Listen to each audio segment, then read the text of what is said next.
బ్రహ్మ విష్ణు మహేశ్వరులు ముగ్గురు కూడా తాము ఏ జగత్తునందైతే స్మృతిని పొందారో అక్కడ ఏం చెయ్యాలి అనేటువంటి శక్తియుక్తుల్ని సంపాదించుకోవడం కోసమని వాళ్ళ ముగ్గురు పరమేశ్వరి జగదీశ్వరి అయినటువంటి ఆ లలితా త్రిపుర సుందరి స్వస్థానమైనటువంటి ఆ మణిద్వీపానికి పయనమవడం, ఆ వెళ్ళేటువంటి క్రమంలో అనేకమైనటువంటి లోకాల దర్శనాలు చేయడం, ఆ లోకాలన్నింటినీ దర్శనం చేస్తూ అమ్మవారి యొక్క శక్తి స్వరూపాన్ని తదేక నిష్టతో వాళ్ళందరూ కూడా స్మరిస్తూ ధ్యానిస్తూ దర్శిస్తూ ఆయా లోకాల యొక్క స్వరూప లావణ్యాన్నంతటినీ కూడా మానసికంగా అనుభవించడం అనేటువంటిది తెలుసుకున్నాం. అక్కడికి వెళ్ళిన తర్వాత ఇచ్ఛాజ్ఞాన క్రియాస్వరూపాలకు తత్వస్వరూపమైనటువంటి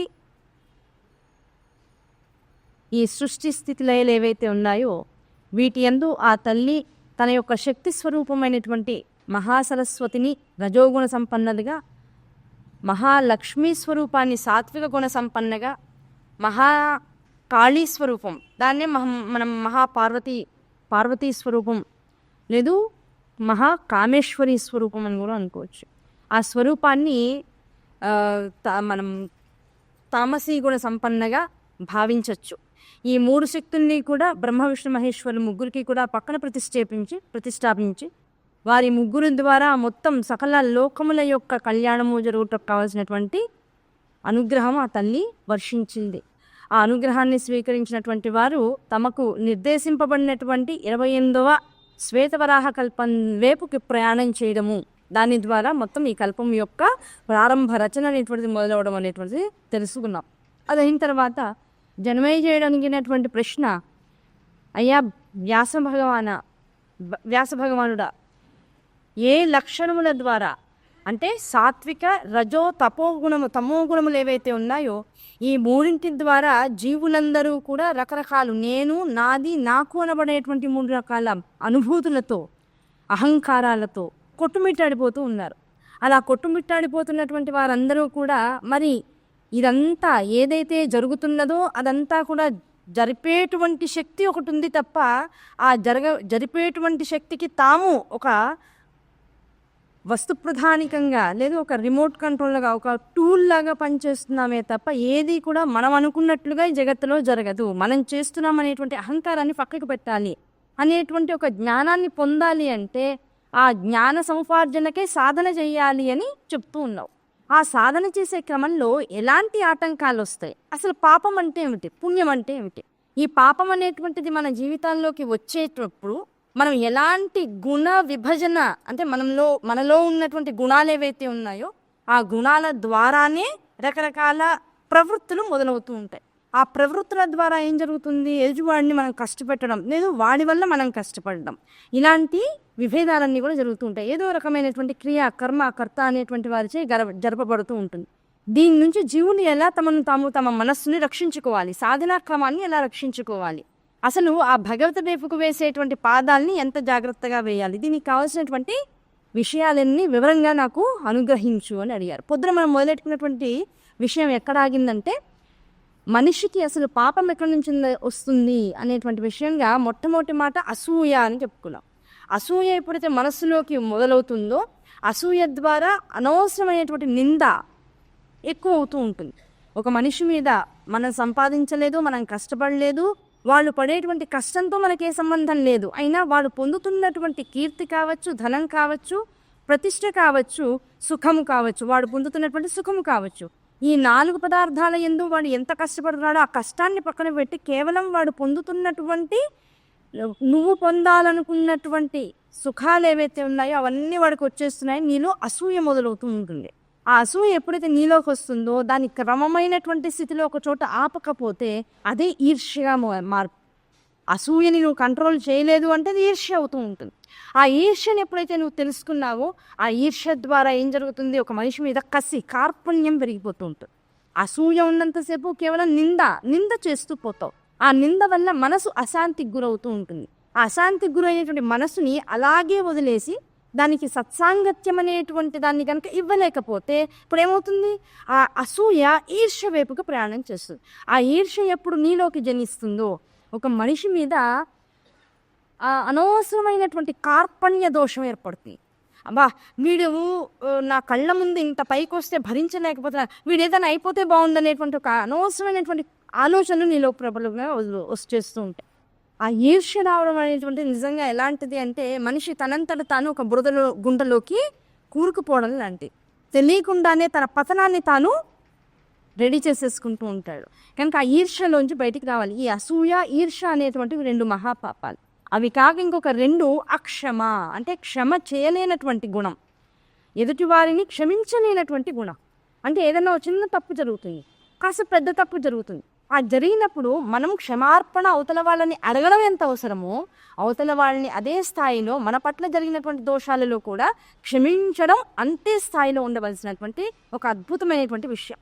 ఆ క్షమార్పణ అనబడేటువంటి బుద్ధి లేకపోతే, క్షమ అనబడేటువంటి గుణం నీలో లేకపోతే, క్షమించడం అనేటువంటి ఆలోచన నీ మనస్సుకు రాకపోతే, అసలు నువ్వు ఎన్ని చేసినా సరే ఆ మనిషి యందు, అసలు ఏ మనిషిని చూసినా ఒక్క మనిషి వల్ల పొందినటువంటి ఆ బాధ, వీడు నన్ను మోసం చేశాడో, నన్ను బాధ పెట్టాడో, మాట అన్నాడో, నింద చేశాడో, వీటన్నింటి వల్ల ఏ బాధ అయితే నీలో పొటమరిస్తుందో అది చివరికి పుండైపోతుంది. క్షమ చేయడం, వాళ్ళని క్షమించకపోవడం మూలాన వాళ్ళు వచ్చి నన్ను ఏం అడగలేదండి, నన్ను అనేశారు, నన్ను నానా నిందలు చేశారు, 10 మందిలో నన్ను అవమానించేసేసారు, అవమానించాక వాళ్ళ దారిని వాళ్ళు వెళ్ళిపోయారు, నన్ను క్షమించమని అడగల, వాళ్ళ తప్పేం వాళ్ళు తెలుసుకోలే, నేను ఎలా క్షమిస్తాను? కామన్గా వచ్చేటువంటి డైలాగ్స్ అలా వస్తుంటాయి. వాళ్ళు మనల్ని క్షమార్పణ అడగక్కర్లేదు, మన బుద్ధితో వాళ్ళ యొక్క ఆలోచనని వదిలేయగలగడమే వాళ్ళ పట్ల మనం క్షమ అనేటువంటి బుద్ధితో ఉండడం. వాళ్ళ తాలూకు ఆలోచన మన యందు ఉండరాదు. ఉన్న కొద్దీ ఏమవుతుంది, నన్ను అవమానించాడు, నేను ఇంత అవమానం పడ్డా, ఈ 2 విషయాలు లోపల విశేషంగా వృద్ధి చెందుతూ ఉంటాయి. అవి వృద్ధి చెందడం వల్ల ఏమవుతుంది, ఇంకా నలుగురితో మాట్లాడడం అనేటువంటిది పెరిగిన తర్వాత వాళ్ళు ఏమంటారు, ఆటోమేటిక్గా సానుభూతి పరులు, అయ్యో వాళ్ళు అన్నాడండి, మనకు తెలుసు మీరు ఎలాంటి వారు, మనకేసి సానుభూతి చూపిద్దామని అవతల వాడు మొదలెడతాడు. అవతల వాడు మొదలెట్టినటువంటి ఆ సానుభూతి వచనాలకి మనస్సులో తెలియకుండానే ఇంతసేపు వాళ్ళ మీద ఏ భావన లేదు, ఈ సానుభూతి వచనాలు వినగా వినగా వినగా ఇంకా వాడిని క్షమించలేదు కనుక మానసికంగా, అవునండి ఇలాంటి వాడు అనుకోలేదు అని నువ్వు తెలియకుండానే ఇంకా వాళ్ళ పట్ల నిందావచనం మాట్లాడేస్తావు. ఆ నిందావచనం ఎప్పుడైతే మాట్లాడతావో తెలియకుండా ఏదో ఒక శత్రుత్వ రుణం కింద మారిపోతుంది. ఆ రుణాన్ని తీర్చుకోలేదా జన్మజన్మల పర్యంతము కూడా ఈ శత్రుత్వం అనేటువంటిది ప్రబలిపోయి చివరికి దానివల్ల నువ్వు పతనావస్థకు వచ్చేస్తావు. అది విశేష పాపంగా నిన్ను ఇబ్బంది పెడుతూ ఉంటుంది. కనుక తప్పనిసరిగా క్షమ అనేటువంటి గుణాన్ని అలవాటు చేసుకోవాలి ప్రతి మనిషి కూడా. ఏది జరిగినా సరే, ఎవరి వల్ల జరిగినా సరే, ఆ క్షణంలోనే ఆ విషయాన్ని, ఆ మనిషిని కూడా, వీరిద్దరి వల్ల ఇదేం జరగలేదు, మనం మామూలుగా తత్వపరంగా ఆలోచిస్తే ఒక మనిషి కావాలని మనల్ని ఏమన్నా అంటాడా?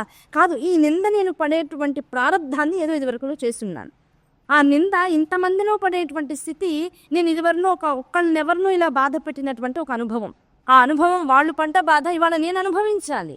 ఒకళ్ళకి ఏది ఇచ్చానో అదే నాకు తిరిగిస్తూ ఉంటుంది ప్రకృతి అనేటువంటిది. కనుక ఆ ప్రకృతి పరంగా వచ్చినటువంటి విశేషాన్ని నేను యథాతథంగా స్వీకరించాలి. కానీ ఇందులో ఒక మనిషిని తప్పు పట్టడం ఎందుకు అనేటువంటి ఒక జ్ఞాన వివేచనని కనుక నీ మనసులోకి తెచ్చుకోగలిగితే, ఆ వివేచన ఏం చేస్తుంది, నీ మనస్సుని ఆ మనిషి మీదకి కోపంగా తీసుకువెళ్ళదు, ఆ మనిషి మీదకి విసుగుగా నేను తీసుకెళ్ళదు, ఆ మనిషి మీద నాకు నిజంగా ఎప్పటికన్నా వాడు నన్ను ఎంత బాధ పెట్టాడో అంత బాధ వాడు పడి నా దగ్గరికి మళ్ళీ వచ్చి నన్ను క్షమాపణ అడిగే స్థితి వాడికి రావాలి అన్నంత కసి లోపల పెరిగిపోతుంది. తెలియదు, ఇవన్నీ బయటకు తెలియవు, కానీ లోపల లోపల లోపల లోపల అదంతా జరిగిపోతుంటుంది. దానివల్ల ఏమవుతుందో తెలుసా, చిట్ట చివరి పాపం 4 పాపాలు చెప్పాడు. 1 అసూయ, 2 ఈర్ష్య, 3వది అక్షమ, క్షమించలేనటువంటి గుణం. ఈ 3 అయిపోయిన తర్వాత వచ్చేటువంటిది ఒకటి అశాంతి. చాలా అన్నీ చదువుతున్నామండి, మాకు అన్నీ ఉన్నాయి, మాకేమి ఇబ్బంది లేదు, కానీ మనసు శాంతి లేదు, అలజడి, ఎప్పుడు కూడా అలజడి జరుగుతూ ఉంటుంది లోపల. దానికి కారణం ఏమిటి, నువ్వు దేన్ని కూడా వదలలేకపోవడం, అన్నీ పట్టుకుని కూర్చోవడం. అది డబ్బు కావచ్చు, కుటుంబ బరువు బాధ్యతలు కావచ్చు, లేకపోతే నీకు యొక్క అధికారం కావచ్చు, లేదు 10 మందిలో నీ ప్రాబల్యం కూడా తగ్గకూడదు అనేటువంటి ఒక విషయవాంఛ కావచ్చు, లేదు నీకు ఉండేటువంటి ఆ నేను అనేటువంటి అహంకారం కావచ్చు. వీటన్నింటి వల్ల ఏమవుతుంది, మనసు ఒక అశాంతికి గురవుతూ ఉంటుంది. ఆ అశాంతి వల్ల ఏ బోనస్ లైఫ్ అంటాం, నువ్వు జగత్తులోకి వచ్చావు, ఒక మనిషిగా, స్త్రీగానో పురుషుడిగానో ఒక విద్యని నేర్చుకున్నావు, ఒక ఇంటి నుంచి ఇంకో ఇంట్లో ఆడపిల్లని ఆహ్వానించావు, భార్యను చేసుకున్నావు, లేదు ఒక పరపురుషుడికి ఒక పురుషుడికి భార్యవైనావు, ఒక ఇంటికి వెళ్ళావు, ఒక పరాయి ఇంటికి వెళ్ళావు, ఆ ఇంటినంతా కూడా ఉద్ధరించావు, వంశం ఉద్ధరింపజేస్తూ. అలా వెళ్ళిన తర్వాత పిల్లల్ని గండము, బంధువర్గాల యొక్క బాధ్యతలు చూసుకోవడము, కష్టము, సుఖము, ఇబ్బందులు ఇవన్నీ చూసుకుంటూ ఒక 60 ఏళ్ల వయసుకు వచ్చేసావు. ఆ 60 ఏళ్ల వయసుకు వచ్చిన తర్వాత ఇప్పుడు నీకు కావాల్సిందంటే నీ పిల్లలు సెటిల్ అయిపోయారు, ఇంకా నువ్వు వాళ్ళ గురించి ఆలోచించాల్సిన అవసరం లేదు. నీ బంధువర్గంలో ఒక వయసుకు వచ్చిన దానిలో నీ పట్ల గౌరవ మర్యాదలు ఉన్నాయి, దాని గురించి ఆలోచించక్కర్లేదు. ఇంకా నీకున్నది ఏమిటి, ఇక్కడ నుంచి బోనస్ లైఫ్ అన్నాడు. ఇదంతా కూడా సాధనాపరంగా భగవంతుడు నీకు ఇచ్చినటువంటి అతిరిక్తమైనటువంటి వయసు. ఈ వయసుని ఏం చేయాలి ఆధారంగా చేసుకుని రాబోయేటువంటి జన్మలో ఏ స్థాయిలో నీకు జ్ఞాన సముపార్జన చేయడానికి వీలుగా ఉండవలసినటువంటి ఒక సాధనా మార్గంగా ఉండాలో ఆ సాధనా మార్గం కొరకు ఒక జపాన్నో తపాన్నో ఎంచుకుని ప్రశాంతంగా ఒక చోట కూర్చుని ఈ బాంధవ్యాలను, బంధాలను, దాంతోపాటు లౌకిక వ్యవహారాలను, ప్రధానంగా డబ్బుని గనక ఇంకా ముట్టుకోను అని ఒక శపథం గనక చేసి ఒక అద్భుతమైనటువంటి సంకల్పాన్ని గనక చేసి ఆ 60వ వని వచ్చిన తర్వాత దాన్ని ఆ సమయంలో ఏం చేస్తారు, షష్ఠి పూర్తి అని చేస్తారు. ఆ షష్ఠి పూర్తి మంత్రాల్లో ఏముంటుంది, ఇక నుంచి ఈ డబ్బుతో కానీ ఈ లౌకిక వ్యవహారాలతో కానీ ఇన్నాళ్ళు ముడిపడిపోయి నన్ను నేను ఒక చట్రంలో ఉంచేసుకున్నాను. ఈ షష్ఠి పూర్తి ద్వారా ఇవాళ నుంచి ఆ చట్రంలోంచి నేను బయటకు వచ్చాను, అందరితో ఉంటాను, నా ఇంట్లో నేనే ఉంటాను, నా పిల్లలతోనే ఉంటాను, నా బంధువర్గం మధ్యలోనే ఉంటాను, కానీ ఏ గౌరవ మర్యాదల్ని నాకు నేనుగా స్వీకరించాను. ఎవరన్నా వచ్చారు పెళ్ళికి రండి, మా మనవడి పెళ్ళి, లేకపోతే నా మనవరాలి పెళ్ళి, నా కూతురు పెళ్ళి అని ఏదో కార్డు ఇవ్వడానికి వచ్చారు. పెద్దలు మీరు రావాలండి, మీరు మీ ఆశీర్వాదం దొరకడం నా పిల్లలకు అదృష్టం అంటాడు. నైనా మా ఆశీర్వాదం ఎప్పుడూ ఉంటుంది. ఇటువంటి కార్యక్రమాలకి ఇంకా నేను తగ్గించేసాను. నా పిల్లలు వస్తారు, నా పిల్లలు వచ్చి నా తరఫున ఆశీర్వాదాలు అందిస్తారు, తప్పకుండా వస్తాం, మా కుటుంబం హాజరవుతుంది అని చెప్పడం. నువ్వు మాత్రం ప్రశాంతంగా కూర్చొని జపం చేసుకుంటూ ఉండడం. బట్టలు పెట్టారు, ఇంకా బట్టల మీద వాంచి తగ్గించేసుకోవాలి. ఒకళ్ళు పెట్టేటువంటి బట్టలు, ఇచ్చేటువంటి కానుకలు, ధనం మీద వ్యామోహము. పెన్షన్ వస్తుంది, ఇబ్బంది లేదు, పెన్షన్ వచ్చే జీవితాలే ప్రస్తుతం అందరివి జరుగుతున్నాయి అనుకున్నా. ఆ పెన్షన్ కూడా ఇంకా కొడుకు బాధ్యత అప్పగించేసేయాలి. నాయన నువ్వు చూసుకో బాధ్యత, ఏదైనా అవసరం ఉందా తీసుకురా, ధర్మబద్ధంగా ఉండు. పిల్లవాడికి ఆ ధర్మాన్ని నేర్పించిన వాడికి భయం లేదు. లేదా కొడుకు పెన్షన్ డబ్బులు ఆ ATM కార్డు ఇచ్చేస్తే వాడు ఏం చేస్తాడో నువ్వే అనుకుంటే నీ పెంపకం ఇప్పుడు ప్రశ్నార్థకంగా మారలేదా? ఆ కొడుకు మీద నీకు నమ్మకం లేదు, కోడల మీద నమ్మకం లేదు, కూతురు మీద వ్యామోహం మాత్రమే ఉంది. అల్లుడంటే కూడా ఒక రకంగా భయమే, బయటికి చెప్పుకోగాని అల్లుడంటే ఒక రకమైన భయం. అమ్మో వీళ్ళందరూ ఏం చేసేస్తారు, అన్ని చోట్ల భయాన్ని పెట్టుకుని ఉంటే ఇంకా నీకు దేని నుంచి విడుదల? ఆ విడుదల రావాలి అంటే ఏం చేస్తే అది చేస్తాడు. ఇంకా నాకు కావాల్సింది ఎంత, గుప్పెడు తిండి. ఆ గుప్పెడు తిండి కోసం ఇప్పుడు ఇచ్చేసా, నేను ఇచ్చాను 6 నెలలు ఇచ్చా, 7 నెలలు ఇచ్చా, సంవత్సరం ఇచ్చా, సంవత్సరం బతికా, 10 ఏళ్ళు బతికా. ఈ 10 ఏళ్లలో ఇంత ముద్ద పెట్టడానికైతే వాడికి ఇబ్బంది లేదు కదా. నిజంగా వాడు నన్ను వదిలేస్తే నేను మళ్ళీ సంవత్సరం తిరిగేటప్పటికల్లా సంతకం పెట్టుకోపోతే మాత్రం మళ్ళీ పెన్షన్ పడదుగా. ప్రాక్టికల్లీ స్పీకింగ్, వెరీ ప్రాక్టికల్, పడదు కదా. కనుక ఆ సంవత్సరం వీడు నాకు నిజంగా వదిలేసినా కూడా మళ్ళీ సంతకం పెట్టి ఆ పెన్షన్ తీసుకోవాల్సింది నేనే కదా. ఆ పెన్షన్ తీసుకునే నా కడుపు నిండకపోతుందా, ఈ లోపల తింటే తిన్నాడు, నా బిడ్డే కదా అనుకోగలిగి ప్రతిదాన్ని వదిలేయగలగాలి. అయినా వీడు ఎందుకు తీసుకుంటాడు, తీసుకున్నా నా బిడ్డ కదా. ఈ 2 భావనలతో ఆ డబ్బు అనేటువంటి వ్యామోహంలోంచి బయటికి రాగలిగితే ఇంకా ఏదో అట్టి పెట్టాలి, ఇంకా ఏదో మనవలకి ఇవ్వాలి, నా పిల్లలు ఇంకా బాగుండాలి, ఇంకా ఆ బాధ్యత తీసుకున్నావంటే మాత్రం నీకు తర్వాత వచ్చేటువంటి జీవితం ఏదైతే జన్మ పరంపరానుగతంగా వస్తుందో ఆ జీవితంలో కూడా ఇన్ని బాంధవ్యాలతో కట్టుబడిపోయినటువంటి ఒక దాన్ని ఏమంటారు, గూడు కట్టుకుపోయినటువంటి దానిలో అతుక్కుపోయినటువంటి సాలెగూడికి భ్రమరం తిరుగుతోంది, ఒక ఈగ తిరుగుతోంది అటు ఇటు అనుకుందాం. దానికి తెలియకుండానే ఇదంతా నేను ఎగిరేస్తున్నాను, ఇక్కడ ఉన్నటువంటి పదార్థాలని నేను నాకు కావాల్సిన వాటిని స్వీకరిస్తున్నాను అనుకుంటుంది. దానికి తెలియకుండానే వెళ్ళి సాలెగూడికి అంటుకుంటుంది. అంటుకుంటే ఏమవుతుంది, బయటకు వచ్చేస్తాను ఆ కాళ్ళని లాక్కుంటూ ఉంటుంది, చేతులను లాక్కుంటూ ఉంటుంది. లాగలేక చివరికి దానికి అంటిసా పడిపోయి దానిచే బంధింపబడిపోయి అందులోనే చచ్చిపోతాం. మన జీవితాలు కూడా ఏమైపోతాయి, ఈ బాంధవ్యాలే, ఈ బంధుత్వాలే, నీ పిల్లలే, వీటిల్లోనే ఈ వ్యామోహాలతోనే, ఈ డబ్బు అనేటువంటి వాంఛతోనే, ఈ బంధుత్వాలు అనేటువంటి కాంక్షతోనే ఇందులోనే కట్టుబడిపోయి చివరికి వాటిని స్మరిస్తూనే వాటిని లోపల వాటి గురించినటువంటి ఆలోచన నుండి అందులోనే నీ జీవితాన్ని చాలించేస్తావు. దానివల్ల ఏమవుతుంది, తర్వాత వచ్చేటువంటి జన్మ నువ్వు ఎక్కడ నీ ఊపిరి ఆగిందో, నీ ఏ ఆలోచన దగ్గర నీ ఊపిరి ఆగిందో అక్కడి నుంచి మొదలవుతుంది. మళ్ళీ బంధాలు, బంధుత్వాలు, బంధనాలు, పడిపోవడాలు, ఇన్నాళ్ళు ఎవరిని అనుమానించావో, ఎంత డబ్బు జాగ్రత్త చేసావో, మళ్ళీ ఆ డబ్బుని మళ్ళీ 10 మందికి పంచాలి. అటువంటి బాధ్యతలు, బరువులు వస్తూ ఉంటాయి. మళ్ళీ ఏదైతే 10 మందికి ఉపయుక్తం కాకుండా దాచిపెట్టావో నా కుటుంబానికని, మళ్ళీ ఆ డబ్బునంతా మళ్ళీ ఒక గుడికో, ఒక క్షేత్రానికో, లేదా ఒక అనాథాశ్రమానికో డొనేషన్ అంటూ ఆ జన్మలో దాచిందంతా ఈ జన్మలో డొనేట్ చేయగలిగే డబ్బు నీ దగ్గరికి రావచ్చు. కానీ అది అనుభవించే యోగ్యత నీకు లేకుండా అది పుణ్యం అనేటువంటి పేరు మాత్రం పెట్టి దానం చేసేస్తావు. అది పుణ్యమా పాపమా అంటే మనకు తెలియదు. రుణం, ఆ రుణానుబంధ రూపేణ ప్రతిదీ కూడా రుణం. ఆ రుణం తీర్చుకోవడంతోనే సగం జీవితం వెళ్ళిపోతుంది. ఆ రుణం నుంచి బయటకు వచ్చిన తర్వాత ఇప్పుడు అనుభవిద్దాం అనుకునేటప్పుడు మళ్ళీ మరణమే రావచ్చు, వార్ధక్యమే రావచ్చు. అప్పుడు ఇంత డబ్బు అవకాశం ఉండొచ్చు, లేకపోవచ్చు. పరిస్థితులు అనుకూలించవచ్చు, అనుకూలించకపోవచ్చు. శరీర ధర్మం అది కృషించకపోవచ్చు. ఏది ఎలా ఉన్నా సరే దీనివల్ల పడేటువంటి ఇబ్బందులతో నువ్వు చేయవలసినటువంటి ఆ ధర్మకార్యాన్ని, ఆ సాధనని, ఆ తపస్సుని మళ్ళీ చేయకుండా ఆగిపోయేటువంటి అనుభవాలు, పరిస్థితులు ఏర్పడుతూ ఉంటాయి. కనుక నీ మనసు నుంచి ముందు తీసేయాల్సిందేంటి? ఈ 4 తీసేసి నిరంతర జప ధ్యానాలను 65 ఏళ్ల తర్వాత ఉండేటువంటి వయస్సునంతటిని కూడా బోనస్గా, ఇదంతా నాకు అతిరిక్తమైనటువంటి జన్మ, ఇంతసేపు ఒక దానిలో మునిగిపోయి చేశా, ఇప్పుడు ఆ మునిగిన దాని నుంచి బయటికి వచ్చి కూర్చుని చేస్తున్నా, ఈ కూర్చుని చేసింది నాకు సాధన అవుతుంది, తపస్సు అవుతుంది అనేటువంటి ఒక నమ్మకం ఉండాలి. ఈ తపస్సు ద్వారా అమ్మ నన్ను అనుగ్రహిస్తుంది అనిపించాలి. ఆ తపస్సుతో నిరంతరం నోట్లో ఏదో ఒక నామాన్ని అలా పట్టుకుని కూర్చోవాలి. అయితే 60 ఏళ్ల తర్వాత నామాన్ని పట్టుకుంటే అయిపోతుంది. ఇప్పుడు మీరు చెప్పేది ఏంటంటే 60 ఏళ్ళ తర్వాత పట్టుకుంటే అయిపోతుంది. ఆ 60 ఏళ్ళ తర్వాత పట్టుకున్నటువంటి తాతే తన పిల్లలకి పుట్టినటువంటి మనవల్ని కూడా దగ్గర తీసుకుని, నాయన రామాను నా నామాలు చెప్పిస్తాడు. ఆ రామాని చెప్పడంలోనే ఒక ఇంటికి ఒక పిల్లవాడు కాదు, 2-3 పిల్లలు పుడితే తప్ప సర్దుకోవడం, ప్రతిదాన్ని పంచుకోవడం, ఏదైనా ఒకటి తక్కువైతే పర్వాలేదని వదిలేసుకోవడం అలవాటు అవుతుంది. ఒక్కడే ఉంటే అంతా నాకు కావాలనిపిస్తుంది. పొద్దున వాడు జగత్తులోకి వచ్చిన తర్వాత కూడా కబంధుల్లాగా అన్ని నావి అనుకుని లాగేసుకుని తినేసి లోపల అట్టు పెట్టుకుంటాడు. దానికి అతిరిక్తంగా జరిగితే ఏడిచి డిప్రెషన్లోకి వెళ్ళి ఆత్మహత్య చేసుకుంటాడు. ఒక్కళ్ళు ఇద్దరు కాదు, జీవితానికి ప్రతి ఇంట్లోనూ, ప్రతి హైందవ కుటుంబంలోనూ ఉండాలి. తగ్గిపోతుంది అదే కుటుంబ వ్యవస్థ, భిన్నమైపోతుంది. ప్రతి వాళ్ళు కూడా ఒకళ్ళు ఇద్దరు పెద్దవాళ్ళ ఇళ్లలో ఉండకూడదు, చిన్నవాళ్ళు పసిపిల్లలు ఒకళ్ళు చాలు, 1 or none అనేటువంటి దానిలోకి వచ్చేసాం. దానివల్ల ఏమవుతుంది? వ్యవస్థ తనంతట తానుగా లోపలికి కుంచుకుపోయేటప్పటికి ధర్మం అనేటువంటిది ముందుకు వెళ్ళడానికి కావాల్సినటువంటి అవకాశాన్ని మనమే మన చేతులతోనే మనం తగ్గించేసినటువంటి వాళ్ళం అవుతున్నాం. కనుక ఆ వ్యవస్థని ఎప్పుడు కూడా విస్తృతం చేస్తూకోవాలి. ఆ విస్తృతం ధర్మబద్ధంగా సంసారాన్ని చేయి, పిల్లల్ని కను, ఆ పిల్లల్ని ధర్మ మార్గంలో పెట్టు. నీ ఇంట్లో ఉన్నటువంటి పెద్దవాళ్ళ చేత వాళ్ళకి సదాచారాన్ని అలవాటు చేయి. ఆ సదాచారం పంచుకోవడం అనేటువంటి ఒక అలవాటు పిల్లల మధ్యలో, ఒక 4 పిల్లలు, 2 పిల్లలు, 3 పిల్లల మధ్యలో వచ్చిందా, వాడెప్పుడు కూడా అధర్మం వైపుకు వెళ్ళడు. ఆ పంచుకోవడంలో నా తమ్ముడికి సగం నాకు సగం అనుకుంటుంది అక్క, నా అక్కకి సగం నాకు సగం అనుకుంటాడు తమ్ముడు, లేదు అన్నదమ్ములు ఇద్దరు సగం పంచుకునే అలవాట్లోకి వస్తారు. అక్క చెల్లెళ్ళిద్దరూ హాయిగా పంచుకుని తినేదానిలోకి వస్తారు. ఒకళ్ళకి పెట్టి అలవాటు చేస్తూ ఉంటాం. పెద్దవాళ్ళు ఇంట్లో ఉంటే చేసేది ఇదే, తల్లిదండ్రి బిజీగా ఉంటారు.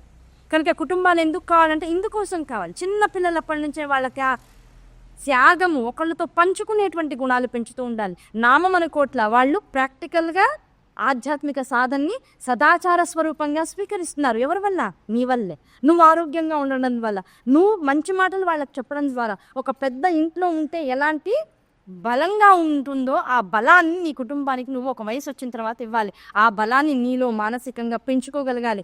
నీ శారీరక ఉపయోగం అంటే నీకు ఏది కావాలో, శారీరకంగా నీకు ఏ అవసరాలు ఉన్నాయో అవసరాలని తగ్గించుకోవాలి. ఒక బట్ట ఒంటి మీద ఉండాలి, ఇంకొక బట్ట లోపల ఉండాలి. ఇంతకు మించి వస్త్రాలు నాకు అక్కర్లేదనేటువంటి ఒక అద్భుతమైనటువంటి సంకల్పాన్ని ప్రతి వాళ్ళు తీసుకుంటూ ఉండాలి. నిజం చెప్పేదా, ఆధ్యాత్మిక పరంగా ఎన్ని వస్త్రాలు ఉంటే అన్ని జన్మలు తిరగాల్సింది.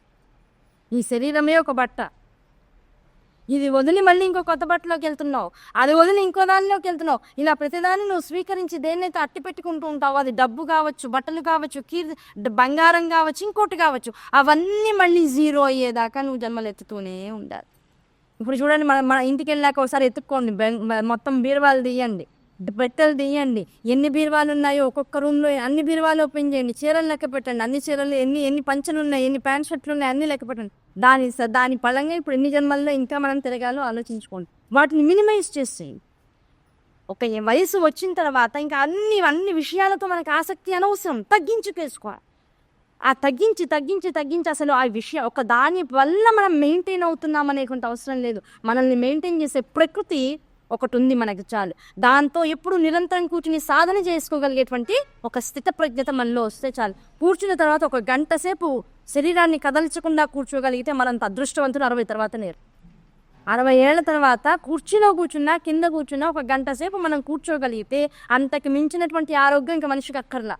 ఆ గంట సేపు కూర్చుని ఏం చేస్తావు? జపం చేసుకుంటూ కూర్చో. ఆ జపం ఎప్పుడైతే నీలో వచ్చిందో నీ తర్వాత నీ పిల్లలు నిన్ను చూస్తున్నారు, మనవలు నిన్ను చూస్తున్నారు. చూసి ఏం చేస్తారు? మా తాత ఆ రూమ్లోకి వెళ్తే ఎప్పుడూ ఆయన జపం చేసుకుంటూ ఉంటారు. వాడు కూడా మధ్యాహ్నం నువ్వు ఒక్క నిమిషం భోజనం చేయడానికి ఉతలికి రాగానే నీ జపమాలు తీసుకుని వాడు కూడా జపం చేసుకోవడానికి కూర్చుంటాడు. అసలు జపం అనేది ఒకటి ఉంది, నేను కూర్చోవాలి, మా తాతగారు చేశారనేటువంటి ఒక పునాది వాడి మనసులో వేయి. అది నీ వల్ల అవుతుంది కానీ ప్రపంచంలో ఇంకెవ్వరి వల్ల. ఏంటి సదాచారం? నువ్వు అట్టి పెట్టేటువంటి డబ్బులు కాదు పిల్లలకి వెళ్ళేది, ఇది వెళ్ళేది. దీనివల్ల వాడికి ఈ 4 పాపాలు అంటకుండా ఉండగలిగేటువంటి అద్భుతమైనటువంటి విద్యను నువ్వు ఇవ్వగలుగుతావు. ఈ 4 పాపాల వెంట పడ్డాడా, వీటి బారిన పడ్డాడా, మళ్ళీ ఇందులోంచి బయటికి రాలేరు. ఈ 4 ఒకసారి అంటుకోవడమే ఉంటుంది, ఇవి వదిలిపోవడం అనేటువంటి అసూయ, ఈర్ష్య, ఆ క్షమించలేనటువంటి గుణం, అక్షమ, అశాంతి, ఈ 4 మనిషిని మరణం దాకా తీసుకువెళ్తాయి. ఎక్కడా ప్రశాంతంగా ఉండనివ్వలేరు. కనుక ఈ స్థితిని ఎప్పుడు కూడా గుర్తుపెట్టుకో. ఈ 4 జనమేజయుడికి వ్యాసుల వారు చెప్పారు, అయ్యా ఈ 4 ఉన్నాయనుకోండి చాలా ఇబ్బందికరమైనటువంటి పరిస్థితి, పాపం వీటి వలననే వస్తుంది అని చెప్పారు. చెప్పగానే వెంటనే జనమేజయుడు అడిగాడు, అయ్యా అక్షమ అన్నారు, నాకు సరిగా అర్థం కాల, క్షమించడం అంటే అర్థం ఏమిటి? దీన్ని సరైనటువంటి నిర్వచనం కావాలని మనసు కోరుకుంటోంది అని అన్నారు. భగవద్గీతలో ఉంటుంది యాక్చువల్గా ఈ కథ, ఇప్పుడు చెప్పబోయేటువంటి కథ భగవద్గీతలో ఉంటుంది.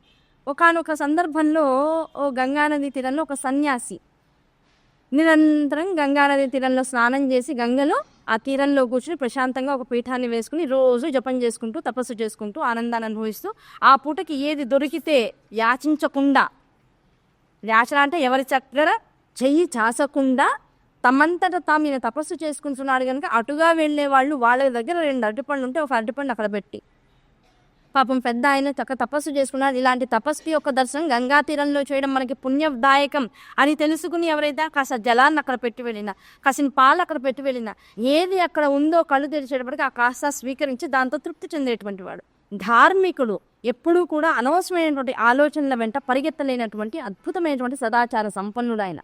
ఆ సన్యాసాశ్రమ దీక్షని స్వీకరించారు. ఓ రోజు గంగలోకి వెళ్ళి స్నానం చేసి బయటికి వచ్చి బట్టలు మార్చుకుని పొడి బట్టలు వేసుకుని ఇంకా తాను చేసుకునేటువంటి నిత్య అనుష్ఠాన క్రమంలోకి వెళ్తున్నాడు. వెళ్తూ ఉంటే అనుకోకుండా కాళ్ళ దగ్గర ఏదో కుట్టినట్టయింది. అబ్బా ఏదో కుడుతోందని గబుక్కుని కిందకు చూశాడు. ఒక తేలు వేలిని గట్టిగా పట్టేసుకుని కొరికేస్తోంది. దానివల్ల కొంత విషయం ఎక్కింది. ఆ విషయాన్ని బయటికి తీసుకున్నాడు. తెలిసినటువంటి వాడే కనుక ఇవన్నీ కూడా ఇబ్బందులు. ఆ తేలిని జాగ్రత్తగా చేతిలోకి తీసుకుని అది కుడుతుంటే కూడా జాగ్రత్తగా నీళ్ళల్లో వదిలేస్తారు. ఆ నీళ్ళల్లో వదిలేస్తే మళ్ళీ ఇంకొక గంట అయిన తర్వాత ఆయన అక్కడే కూర్చొని అనుష్ఠానం చేసుకుంటాడు. ఇది మళ్ళీ వచ్చి మళ్ళీ కాలు వేలు పడుకుంటే మళ్ళీ చేత్తో తీశారు. చేతి వేలిని కూడా కుడుతోంది. మళ్ళీ అలాగే నీళ్ళల్లో వదిలేసేస్తారు. మళ్ళీ వచ్చింది ఇంకో గంట కల్లా మళ్ళీ కాలు వేలు పట్టుకుని మళ్ళీ చేత్తో తీశాడు. మళ్ళీ దాన్ని వదిలేస్తారు. ఈ లోపల ఒక ఆయన అటువైపు చూస్తూ ఓ చిన్న అటువైపుగా వచ్చి మళ్ళీ తాను కూడా గంగా స్నానం చేసి ఈ సన్యాసి చేస్తున్నటువంటి తపస్సుని గమనిస్తూ ఒక ఆయన కూర్చుని ఆయన ఈయన తదేక నిష్టతో చూస్తూ ఉన్నాడు. ఏం చేస్తున్నాడు? ఈయన గంటకోసారి లేస్తున్నాడు, ఏదో కుడుతోంది, దాన్ని తీస్తున్నాడు, లోపల వేస్తున్నాడు, మళ్ళీ ఇంకో గంటకు మళ్ళీ తీస్తున్నాడు, మళ్ళీ లోపల వేస్తున్నాడు. దగ్గరకు వచ్చి చూశాడు. ఏంటి స్వామి ఏం పట్టుకుంటున్నావు అన్నాడు.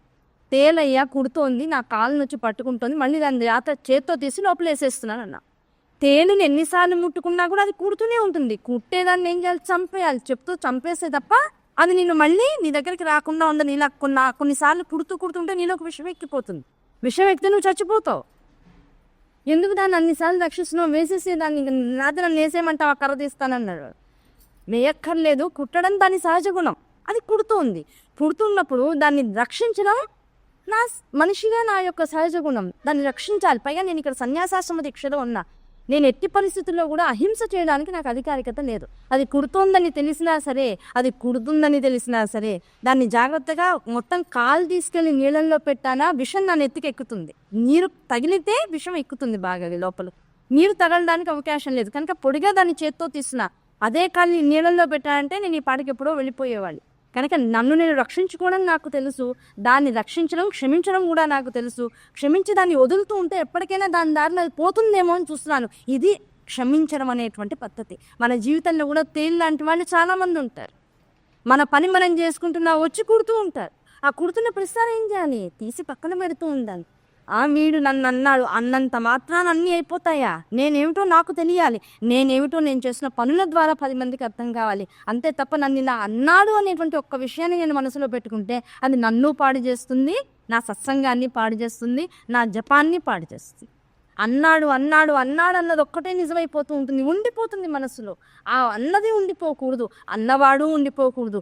ఏమన్నా నేనే అనే అసలైన సత్యాన్ని నువ్వు తెలుసుకోగలిగితే ఏ మాటకి లొంగవు. ఆ లొంగకుండా, దేనికి లొంగకుండా, ఎవరికి లొంగకుండా, ఎటువంటి విషయాలకి లొంగకుండా నువ్వు ఉంటే అదే అసలైనటువంటి తపస్సు. అటువంటి తపస్సును చేయవయ్యా. అలా ఉండగలగడమే క్షమించడం ప్రపంచాన్ని.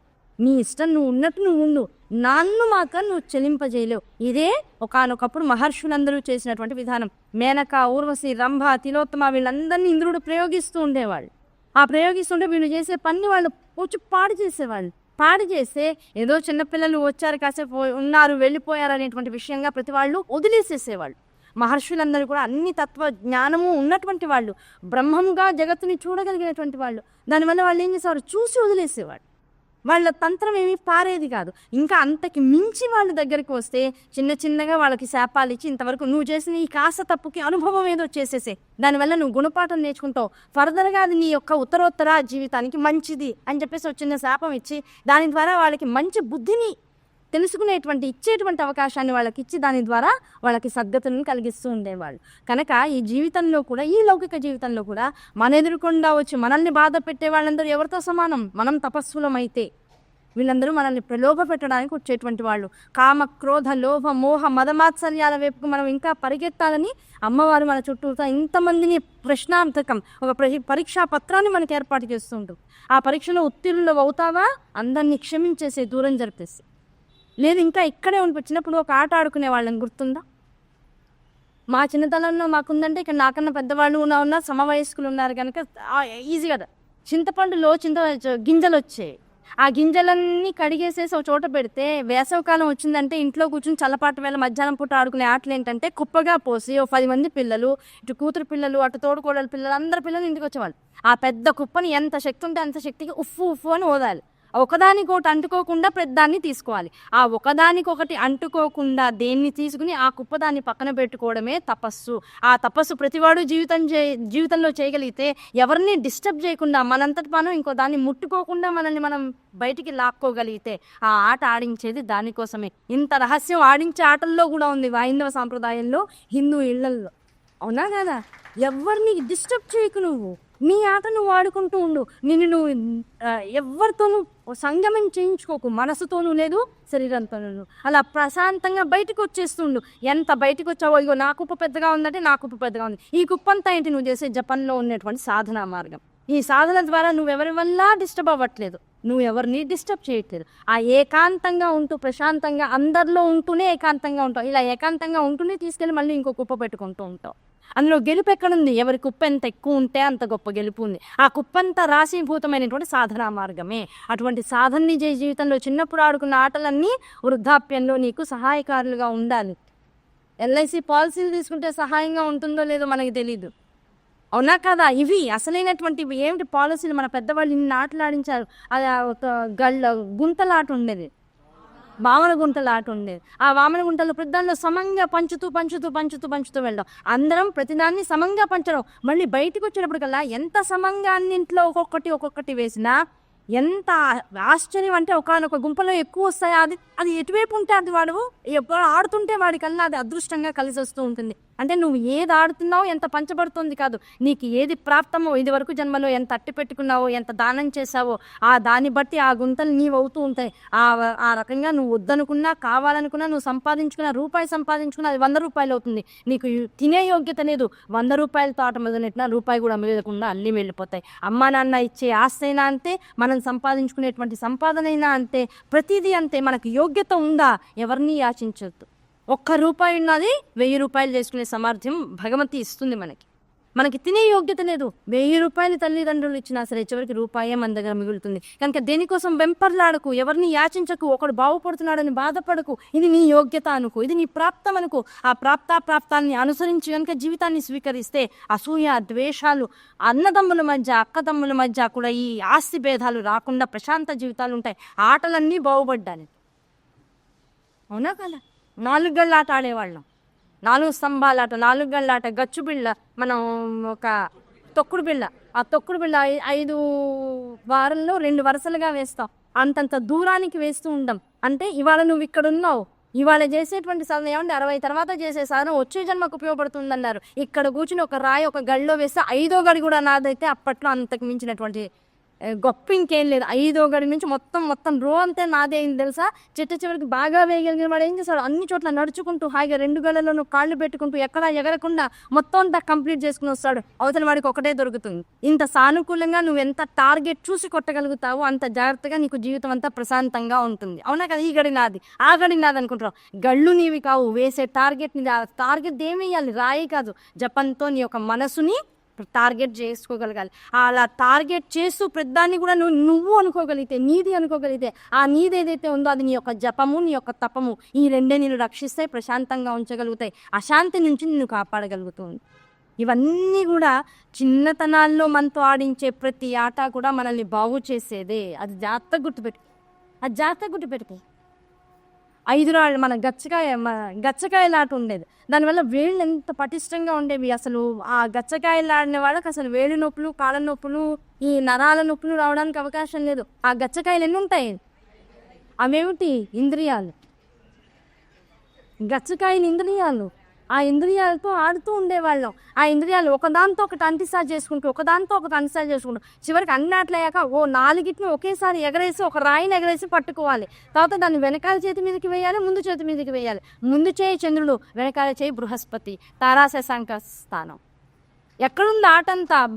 దేవీభావతం అంతా ఎక్కడుందంటే నువ్వు ఆడే ప్రతి ఆటలోనూ ఉంది. నువ్వు అది తెలియక ఆడావు. అది తెలుసుకునే వయసు వచ్చిన తర్వాత పురాణంగా చదువుకుంటున్నావు, అంతే తేడా. చిన్నప్పటి నుంచి ఉగ్గుపాల దగ్గర నుంచి ఆధ్యాత్మికాన్ని ఇచ్చింది ఏమైనా ఉంది అంటే వైదిక సంప్రదాయం ఒక్కటే. పట్టుకో, దాని జాగ్రత్తగా తెలుసుని కనుక నువ్వు చేసుకోగలిగితే నువ్వు దానివల్ల ఉద్ధతి పొందుతావు. ఇప్పుడు పిల్లలు అవే ఆటలు ఆడట్లా. నువ్వు ఏ ఆటలు ఆడుతున్నావు? ఏ ఆటలు ఆడట్లా. ఆ ఫోన్ తప్ప ఇంకేం ఉండట్లా కదా. కనుక ఇప్పుడు ఆటలు ఎందుకు ఆడించాలి ఇప్పుడు అర్థమైందా? ఇంక ఇప్పటి నుంచి కూడా మనం ఏం చేయాలి? అంతా శుభ్రం చేసినటువంటి టామరిన్, మన చింతపండు ప్యాకింగ్ చేసినవి కొనకూడదు. చక్కగా మార్కెట్కి వెళ్ళి ఒరిజినల్ చింతపండు, గింజలున్న చింతపండు తెచ్చుకోవాలి. మన పిల్లలు, మన వాళ్ళు ఇంటికి వచ్చేటప్పటికల్లా నెక్స్ట్ సమ్మర్ కల్లా ఇంత కుప్ప మనం కూడా రెడీ చేసి పెట్టాలి. వాళ్ళతో ఆడించాలి. నిజంగా ఊదే ఆట ఆడాం కనుకనే, నిజం చెప్తున్నా, ఆ ఊదే ఆట ఆడాం కనుకనే కరోనాలో భారతదేశం ఎక్కువ మందిని కోల్పోలా. ఊపిరితిత్తులకు అంత బలం ఉంది కనుక మనకి చిన్నప్పటి నుంచి అలవాటైపోయింది.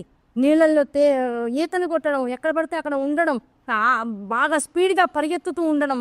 మనం ఆడుకునేటువంటి ఆటల్లో కూడా ఆ మేడ మీద నుంచి కింద ఇసుక ఉంటే ఇసుకకి తిన్నెల్లోకి దూకుతూ ఉండడం, ఇవన్నీ ఎక్కడి నుంచి వచ్చాయి? ఇవన్నీ ఆటల నుంచి వచ్చాయి. ఆరోగ్యాన్ని పెంచేటువంటి ఆట. ఈ ఆటల వల్ల అసలు ఆట ఏమిటి? ఆ ఆటలో నేను ఎలా గెలవాలి, జితేంద్రుడైన ఏ ఇంద్రియానికి లొంగకుండా నేను ఎలా బాగు చేసుకుంటూ ఉండాలి, వాటితో ఉన్నట్లే ఉండాలి, కానీ దేనికి అంటుకోకుండా ఉండాలనేటువంటి విషయం అర్థమైపోతుంది. కనుక ఈ అసూయ, ఈర్ష్య, అక్షమ, అశాంతి అనేటువంటి వాటి బారిన మాత్రం పడకు జనమే జయ. ఇప్పుడు నీకు ప్రస్తుతం నీ మనసులో ఉన్నటువంటిది ఏమిటి? అశాంతి. ఈ అశాంతి ఏదైతే ఉందో దీనివల్ల నువ్వు చాలా ఇబ్బంది పడుతున్నావు. అశాంతిని తీయాలి అంటే నీకు ఉన్నటువంటిది ఏమిటి? ఒకే ఒక అవకాశం, అదే అంబాయాగం. ఇదంతా దేవీ భావతాన్ని అంతా కూడా శ్రద్ధగా విన్న తర్వాత నువ్వు చేయాల్సిందేంటయ్యా అంటే అంబాయాగాన్ని తప్పకుండా చేయి. ఆ అంబాయాగాన్ని చేయడం ద్వారా నీ జీవితం బాగుంటుంది. నువ్వు కోరుకున్నవన్నీ నీకు ఇవ్వబడతాయి. నీ పితృదేవతలందరూ కూడా పితృలోకాల్లో ఆనందాన్ని అనుభవిస్తారు. నీ తండ్రి ఇంకా లోకానికి వెళ్ళడానికి సమయం పడుతుంది. ముందు ఆయనకి స్వర్గద్వారాలు తెలుసుకునేటువంటి అవకాశాన్ని నువ్వు ఇవ్వగలిగిన వాడబోతావు. ఆయన ఈ ఎటుగా అనేటువంటి త్రికంకుశ స్వర్గంలో ఎలాగైతే పాపం తలకిందులుగా ఉండి ఇబ్బంది పడుతున్నాడో ఆ ఇబ్బంది నుంచి ముందు ఆయన బయటికి తీసినటువంటి వాడు అవుతావు. కనుక ఈ అంబాయాగాన్ని మర్చిపోకు అని ఆయన చెప్తున్నారు. కనుక ఇలాంటి విషయాలు తెలియాలి అంటే నిరంతరం గురుకృప మన మీద ఉండాలి. గురువుల్ని ఆశ్రయించాలి. ఆ గురువుల్ని ఆశ్రయించి పాదాలు గట్టిగా పట్టుకున్నటువంటి వారికి ఈ పాపాలన్నీ కూడా పోతాయి. ఎలా పట్టుకోవాలి, ఎలా చేయాలి అంటే ఆ గురువు తనంతట తానుగా నీ జీవితంలోకి వస్తాడు. నీకు వాటి నుంచి బయటికి రావాలనేటువంటి కోరిక మాత్రమే ఉండాలి. నేను చేసేది తప్పు, నా లోపల ఈర్ష్య ఉంది, నాలో ఉన్నటువంటి తప్పులు నాకు అర్థం అవ్వాలి. నాదేంటి, నేను చాలా మంచివాడు అనుకుంటే ఏ గురువు నీకే సహాయకారిగాను ఉండలేడు. నీకు తెలియాల్సింది ఏంటంటే కనీసం నీకు నువ్వు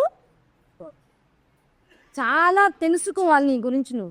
నీ గురించి నువ్వు అబద్ధం ఆడుకోకూడదు. నాలో ఏం తప్పులు ఉన్నాయి, నేను ఎలా మారితే నన్ను నేను ఉద్ధరించుకోగలుగుతాననేటువంటి ఒక ఆలోచన నీలో ఉంటే, నేను అశాంతి వల్ల బాధపడుతున్నా, నాకు తెలియాలి అశాంతి దేని వల్ల వచ్చింది, నేను ఎవరిని క్షమించలేకపోతున్నా, ఇప్పటికి ఇంత వయసు వచ్చాక కూడా నాలో ఇంకా పరాయి వాళ్ళ మీద కోపము, ద్వేషము అనేటువంటిది రగులుతుంది లోపల. దాని నుంచి నేను బయటికి రావాలి. అది ఎలా కుదురుతుంది? నా ముందు తప్పు చేసి నన్ను అవమానించిన వాళ్ళని నేను ఎలా క్షమించగలుగుతాననేటువంటి విషయాన్ని ఒకళ్ళని అడిగితే వాళ్ళప్పుడు మార్గం చెప్తారు. ఆ మార్గాన్ని నిర్దేశించుకుని ఆ అడుగు ముందుకేసుకుంటే నీకు ఆ క్షమ అనేటువంటి విధానం నీ మనస్సులోంచి పోయి క్షమించడం అనేటువంటి ఒక అద్భుతమైనటువంటి గుణం ఆపాదింపబడుతూ ఉంటుంది. దానివల్ల ఈర్ష్య ద్వేషాలు నీ మనసులోంచి వెళ్ళిపోతాయి. అసూయ అనేది మళ్ళీ పొడసూపకుండా ఉంటుంది. కనుక పాపం నుంచి బయటికి రావాలి అంటే గురువు తప్ప అన్యమైనటువంటి వాళ్ళెవరు నిన్ను ఉద్ధరించలేరయ్యా. కనుక గురువుని ఆశ్రయించు అని చెప్తున్నారు. భగవన్నామస్మరణ నిరంతరం చేయగా మన మీద ప్రభావం ఇవాళ కాదు, వెంటనే చేసే వెంటనే కాదు, అది చేయగా కొన్నాళ్ల పాటు మన జీవితంతో అది నిరంతరం మమేకమయ్యేటట్లుగా కనుక మనం సాధన చేసినట్లయితే, అది ఏ నామమన్నా కావచ్చు, శ్రీమాత్రే నమః కావచ్చు, బీజాక్షరాలతో కూడుకుని నిజంగా ఏదైనా ఒక గురువు మనకి మంత్ర అనుష్ఠానాన్ని కనుక ఇవ్వగలిగితే అంతకు మించి అదృష్టం లేదు. అవేమీ లేవండి, మేము అంత దాకా వెళ్ళలేకపోతున్నాం, ప్రశాంతంగా కూర్చో, శ్రీమాత్రే నమః అనుకో, శివాయ నమః అనుకో, లేకపోతే వాసుదేవ అనుకో, కృష్ణాయ వాసుదేవాయ శ్లోకాన్ని మాట్లాడుకో, ఓం నమో భగవతే వాసుదేవాయ అనుకో, లేదు నారాయణాయ నమః అనుకుంటూ ఉండు. ఇలా ప్రతి దాన్ని కూడా ఒక నామాన్ని తీసుకుని నిరంతరం చేస్తూ, ఒక రోజు కాదు, 2 రోజులు కాదు, 3 రోజులు కాదు, తదేక నిష్ఠతో కొంతకాలం ఆ నామాన్ని నీలో ప్రవహింపచేయాలి. దానివల్ల ఏమవుతుంది, నీకు తెలియకుండానే దాని ప్రభావం నీ మీద ఉంటుంది. ఆ ప్రభావం తెలిసి వచ్చేటప్పటికల్లా నీ చుట్టుపక్కల ఉన్నటువంటి వాళ్ళందరూ నీ పట్ల గౌరవ మర్యాదలు చూపిస్తారు, అతిశయమైనటువంటి ఆదరంతో నిన్ను గౌరవిస్తూ ఉంటారు. అది కావాలి. ఆ గౌరవం వల్ల ఏమవుతుంది, అన్ని భావాలు, అది బంధనాలు తెగిపోతాయి. గౌరవం ఉన్న చోట, మర్యాద ఉన్న చోట నీ సరిహద్దు, నువ్వు ఎంతవరకు ఆగాలి, ఎంతవరకు వెళ్ళాలనేటువంటి విషయాన్ని నీకు తెలిసినప్పుడు అవతల వాళ్ళ దగ్గర నుంచి ఆటోమేటిక్గా నీకు రెస్పెక్ట్ వస్తుంది. ఆ రెస్పెక్ట్ ఎప్పుడైతే నువ్వు సరైనటువంటి స్థాయిలో తీసుకుని మిగతా దాన్ని కూడా పక్కన పెట్టేశావో, దానివల్ల నీకు మోక్షం కరతలామలకం అవుతుంది. నీ బంధాలు, నీ గృహం చాలు, నీ ఇంట్లో ఉన్నటువంటి బంధుత్వాలు చాలు నేను ఉద్ధరించడానికి, నువ్వేంటో నీకు అర్థమయ్యేలా చేయడానికి. ఇంత మించి నువ్వు సన్యాసాశ్రమ దీక్ష తీసుకుని అడవుల్లోకి వెళ్ళక్కర్లేదు. ఈ కలియుగంలో ఉన్నటువంటి పెద్ద అడవి నీ ఇల్లే, నువ్వు ఉన్నటువంటి స్థానమే. ఆ స్థానాన్ని నువ్వు జాగ్రత్తగా నిలబెట్టుకో అని చెప్తూ ఉన్నాడు జనమేజయం. ఈ గుణాలు, ఏ గుణాలైతే నీలో పెచ్చుమీరుతున్నాయో, సందర్భోచితంగా నీ ఒకళ్ళని ఇలా మాట్లాడుతుంటే నాలో ఈ ఆలోచన వస్తుంది, ఇది కరెక్టా రాంగా, నాకు నేను ఆలోచించుకోగలగాలి. ఆలోచించుకుని ఈ ఆలోచన నాలోకి ఎందుకు వచ్చిన దాన్ని నేను ఎలా కంట్రోల్ చేసుకోవాలి, ఈ గుణం నాది కాదే, ఇలా ఆలోచించేటువంటి వ్యవహారం నాది కాదే, ఎందుకు కొత్తగా ఇలా ఆలోచిస్తున్నాను, నేను ఇలా ఉండకూడదే, ఇలా ఉంటే ఇది నా వయసుకి, నా స్థితికి సరైనటువంటి పంథ కాదే అని నాకే తెలియాలి. నన్ను నేను శిక్షణలోకి తెచ్చుకోగలగాలి. కనుక గుణ నియంత్రణ అనేటువంటిది ఎప్పుడు కూడా అవసరం, జాగ్రత్త పెట్టుకో. కనుక ఈ ప్రపంచం బ్రహ్మ, విష్ణు, శివుల వల్ల సృష్టి, స్థితి, లయలు అనేటువంటి 3 కార్యక్రమాలతో నిరంతరము కూడా ముందుకు జరుగుతూనే ఉంటుంది. కనుక ఈ నిరంతరం జరుగుతున్నటువంటి ఈ 3 తత్వాల వెనకాల ఉన్నటువంటి బీజాక్షరాలు అమ్మ ఇచ్చినటువంటి బీజాక్షరాలు. అది బ్రహ్మతత్వానికి జ్ఞానం అనేటువంటి దాన్ని అంటిసా చేసి ఇచ్చింది కనుక ఐం అనేటువంటి బీజాక్షరం వాగ్బీజము అనబడేటువంటి బీజంగా జగత్తులోకి వచ్చింది. ఆ వాగ్బీజాన్ని నిరంతరం పట్టుకున్నట్లయితే ఆ వాగ్బీజం వల్ల నువ్వు పొందేటువంటిది ఏమిటయ్యా అంటే, ఈ విశుద్ధి చక్రం అనేటువంటిది శుద్ధత్వాన్ని పొందుతుంది. విశుద్ధి చక్రం శుద్ధత్వాన్ని పొందడం ద్వారా మాట అనవసరంగా బయటికి రాదు. మాట్లాడవలసినటువంటి మాట అవసరం ఉన్న చోట చాలా తక్కువ పదాలతో, అలది పదాలతో నీ భావాన్ని 10 మంది అర్థం చేసుకుని దానివల్ల బాగుపడతారు. దీనివల్ల నీ మౌనం కానీ, నీ సాధన కానీ పాడయ్యేటువంటి అవకాశం ఉండదు. ఎందుకు వాగ్బీజాన్ని మనం బాగా పట్టుకుంటే జరిగేటువంటిది ఏమిటయ్యా అంటే 2 విషయాలే. ఒకటి, అనవసరమైన చోట అసలు మాట పగలదు. నువ్వు ఇక్కడ మాట్లాడకూడదు అని భగవతి నిన్ను ప్రేరేపిస్తే అసలు ఇంకా మాట నీ నోట్లోంచి బయటికి రాదు. అనవసరమైనటువంటి వ్యవహారంలోకి నువ్వు వెళ్ళడానికి అవకాశం లేకుండా నోరు లాక్ చేసేసి. నిజంగా ఇక్కడ మాట్లాడాలి, నేను మాట్లాడకపోతే పరిస్థితి చేయి దాటిపోయి ఇంతకు మించి గొడవలు అయిపోతే మొత్తం విషయాలన్నీ కూడా పాడైపోతాయి అనిపించిన చోట 10 మాటలు మాట్లాడాల్సి వస్తే అందులో ఒక్క మాట మాట్లాడితే అవతల వాడికి నువ్వు చెప్పదలుచుకుంది అర్థమైపోతుంది. అంత విశేషంగా నీలో వాక్శుద్ధి వాక్సిద్ధి రెండు కూడా అలంకరింపబడుతూ ఉంటాయి ఈ బీజం వల్ల. కనుక దీనికి అధిష్టాన దేవతలు ఎవరైనా ఉన్నారు అంటే బ్రహ్మ సరస్వతి వీళ్ళిద్దరు కూడా అధిష్టాన దేవతలు. కనుక ఈ వాగ్బీజాన్ని జాగ్రత్తగా గుర్తుపెట్టుకో. ఇదంతా జనమేజయుడికి ఎవరు చెప్తున్నారు? వ్యాస భగవానుడు చెప్తున్నారు. తర్వాత విషయం, విష్ణు లక్ష్మి, విష్ణుమూర్తి మహాలక్ష్మి సరస్వతి స్వరూపం. ఈ మహాలక్ష్మి ఏం చేస్తుంది? జగత్తు యొక్క స్థితి కారణాన్ని చేసేటువంటి విష్ణుమూర్తికి శక్తిని ఇస్తుంది. ఆ శక్తినిచ్చేటువంటి ఆ లక్ష్మీ స్వరూపానికి కావాల్సింది ఏంటయ్యా అంటే క్లీం అనేటువంటి బీజాక్షరం. ఇదే కామబీజము అని చెప్పబడుతూ ఉంటుంది. ఆ కామబీజాన్ని కనుక నిరంతరం పట్టుకుంటే కలిగేటువంటిది ఏమిటి? మోహాతీతమైనటువంటి వ్యామోహానికి అతీతంగా ఉండగలిగేటువంటి సాధన పరిణతి, అది నీకు అలంకృతం అవుతూ ఉంటుంది. అటువంటి సాధనని పట్టుకో. దాంతోపాటు శివుడు పార్వతి అనబడేటువంటి 2 గుణములు లయ కారణంగా ఉంటూ ఉంటాయి. ఆ గుణంలో అంతర్హితంగా ఉన్నటువంటిది ఏమిటి అంటే సౌహు అనబడేటువంటి అద్భుతమైనటువంటి బీజం. ఈ బీజం వల్ల కలిగేటువంటిది ఏమిటి? మనస్సు ఎప్పుడు నియంత్రించబడుతూ ఉంటుంది. మనస్సు మీద ఆధిపత్యం అనేటువంటిది పొందేటువంటి అవకాశం కలుగుతూ ఉంటుంది. ఈ 3 బీజాక్షరాలు అమ్మ ఇచ్చినటువంటి బీజాక్షరాలు. ఆ అమ్మని తెలుసుకోవడం కోసం మనం వినియోగించవలసినటువంటి బీజాక్షరాలు. ఈ బీజాక్షరాల యొక్క గొప్పతనం ఈ దేవీ భావతంలో విశేషంగా ఇవ్వబడింది. ఆ బీజాక్షరాన్ని ఒక సప్తతరంగం ద్వారా విన్నా, తెలుసుకున్న, దాన్ని గ్రహించిన, దాన్ని పట్టుకుని నిరంతర సాధన చేసినటువంటి వాళ్ళందరూ కూడా ఈ దేవీ భావతంలో ఉద్ధరింపబడ్డారు అనేటువంటి విషయాలు మనం తెలుసుకుంటూ ఉంటాం. అయితే వెంటనే మనకు అనిపిస్తుంది, అయితే ఈ కథలు చదివి ఈ బీజాక్షరాలు కూడా మనం కూడా స్వీకరించి రోజు వీటిని మనం కూడా జపం చేసుకుంటే మనం కూడా ఉద్ధరింపబడతామా? వెంటనే అనిపిస్తుంటాం. ఒకళ్ళ జీవితాలను చూసి మనం ఇలా ఉద్ధరింపబడాలని కాదు, వాళ్ళ జీవితాలు ఎవరి చేతిలోనూ లేవు. అమ్మ పాపం చాలా ఇబ్బందికరమైన పరిస్థితుల్లోకి వాళ్ళని తీసుకువెళ్ళిపోయింది. ఆ కథలు తర్వాత చూస్తే మనకి తెలిసిపోతూ ఉంటుంది. ఆ ఇబ్బందికర పరిస్థితుల్ని అనుభవిస్తూ ప్రపంచం నుంచి దేన్ని ఆశించకుండా నాకు ఎప్పుడో అప్పుడు మంచి జరుగుతుందిలే అనేటువంటి వైరాగ్య చింతనతో ఉన్న వాళ్ళ దగ్గరికి ఈ బీజాక్షరాలు ఆకాశతత్వంలో ఏదో రకంగా వినపడుతూ వాళ్ళ దాకా వచ్చాయి. వినపడిన దాన్ని గ్రహించగలిగేటువంటి స్థితిలో వాళ్ళు గ్రహించారు.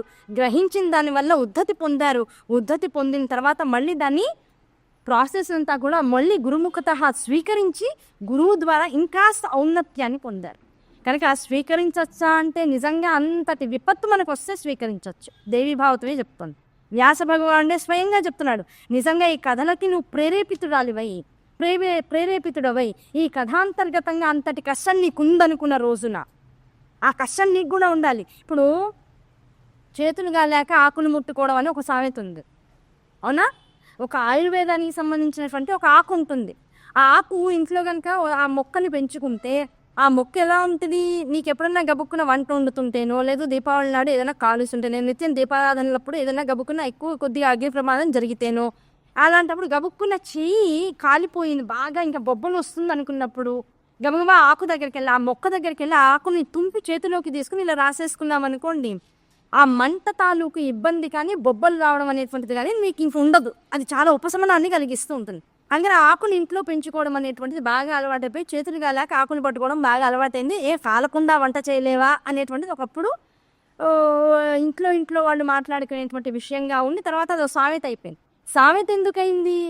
ఆ మొక్క ఇంట్లో ఉంది, పిల్లవాడి చిన్నప్పటి నుంచి అది రోజు వాళ్ళ అమ్మో వాళ్ళ నాన్నో వాళ్ళ తాతగారు వాళ్ళ నాయనమ్మో ఎప్పుడప్పుడు ఆ మొక్కని అలా పట్టుకుని ఆ ఇబ్బంది నుంచి బయటికి రావడం తెలుసుకున్నారు. కథ కాలేక ముట్టుకుంటున్నారని వాడికి తెలియలా. ఏదో వస్తున్నారు మధ్యలో ఇలా అనుకుంటున్నారు, ముక్క తీసుకుంటున్నారు, ఇలా నలిపేస్తున్నారు, అవతల పడేస్తున్నారని మాత్రమే చూస్తాడు. వాడు వయసు వచ్చిన తర్వాత రోజు ఆ ముక్క కాస్త తీసి చేతులకి ఇలా రాసేసుకుని అవతల పడేసాడు. కొన్నాళ్ళు అరచేతులు అంతా పుళ్ళు అయిపోయినాయి. పుళ్ళు అయిపోతే ఏంటి ఇలా పుళ్ళు అయిపోయినారా అనేసి వాళ్ళ తాతగారి దగ్గరికి వెళ్ళి తాత చెయ్యంతా పుండైపోయింది, ఏం చేస్తున్నారు ఆ రోజు అంటే, మీరందరూ రోజు వెళ్ళి ఆ మొక్కని ఇలా పిసికి అవతల పడేస్తున్నారు కదా, నేను కూడా అలాగే అంటున్నారు. కాలేక ఆ మొక్కని పట్టుకుంటే కాలినటువంటి చేతికి ఉపశమనాన్ని ఇస్తుంది, కానీ అందులో ఉన్నటువంటి ఎంత ఎసిడిటీ అంటే ఈ మంటని ఈ కాలిన తత్వాన్ని కూడా తగ్గించగలిగేటంత శక్తి దానికి ఉందంటే ఏదో ఒక ఎసిడిక్ ఫీలింగ్ అయితే అందులో ఉన్నట్లేగా. ఏది కాలకుండా వెళ్ళి ఆకును ముట్టుకునేప్పటికీ ఆకే చేతిని కాల్చేసేసి అక్కడి నుంచి ఏమొచ్చింది? చేతులు కాలేక ఆకులు పట్టుకోవడం అనేటువంటిది ఒక నాందివచనం అయ్యి పిల్లలకి చెప్పండి రా, ఇంట్లో ఆ మొక్క ఉంటుంది, చేతులు కాలేక మాత్రమే ఆకును ముట్టుకోవాలని చెప్పండి అనేటువంటి ఒక నానుని బయటకు వచ్చింది. అలాగే మనం ఇక్కడ ప్రేరేపణ జాగ్రత్తగా తీసుకుంటే మన చేతులు కాలేక అంటే అర్థం ఏమిటి?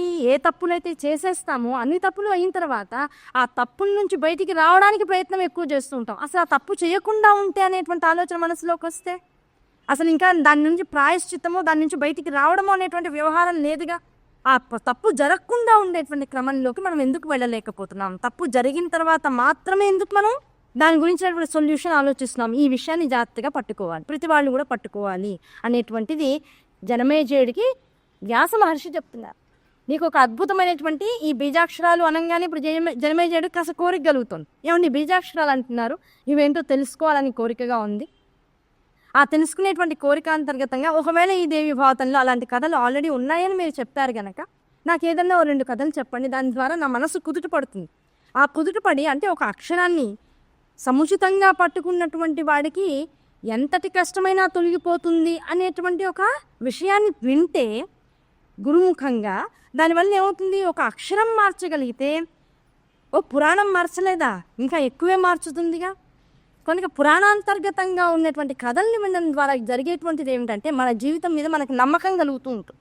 ఆ నమ్మకం వచ్చిన తర్వాత ఈ జీవితాన్ని అర్థంతరంగా ఆపేద్దామనేటువంటి అనవసరమైన ఆలోచనలు మన నుంచి దూరం వెళ్ళిపోతూ ఉంటాయి. కనుక పురాణ శ్రవణాదులు నిరంతరం జరగాలన్నంత అంతరార్థం ఏమిటంటే పెద్దవాళ్ళు చెప్పడంలో వీటి వల్ల మనసు ఎప్పుడు కూడా ఆరోగ్యంగా ఉంటుంది.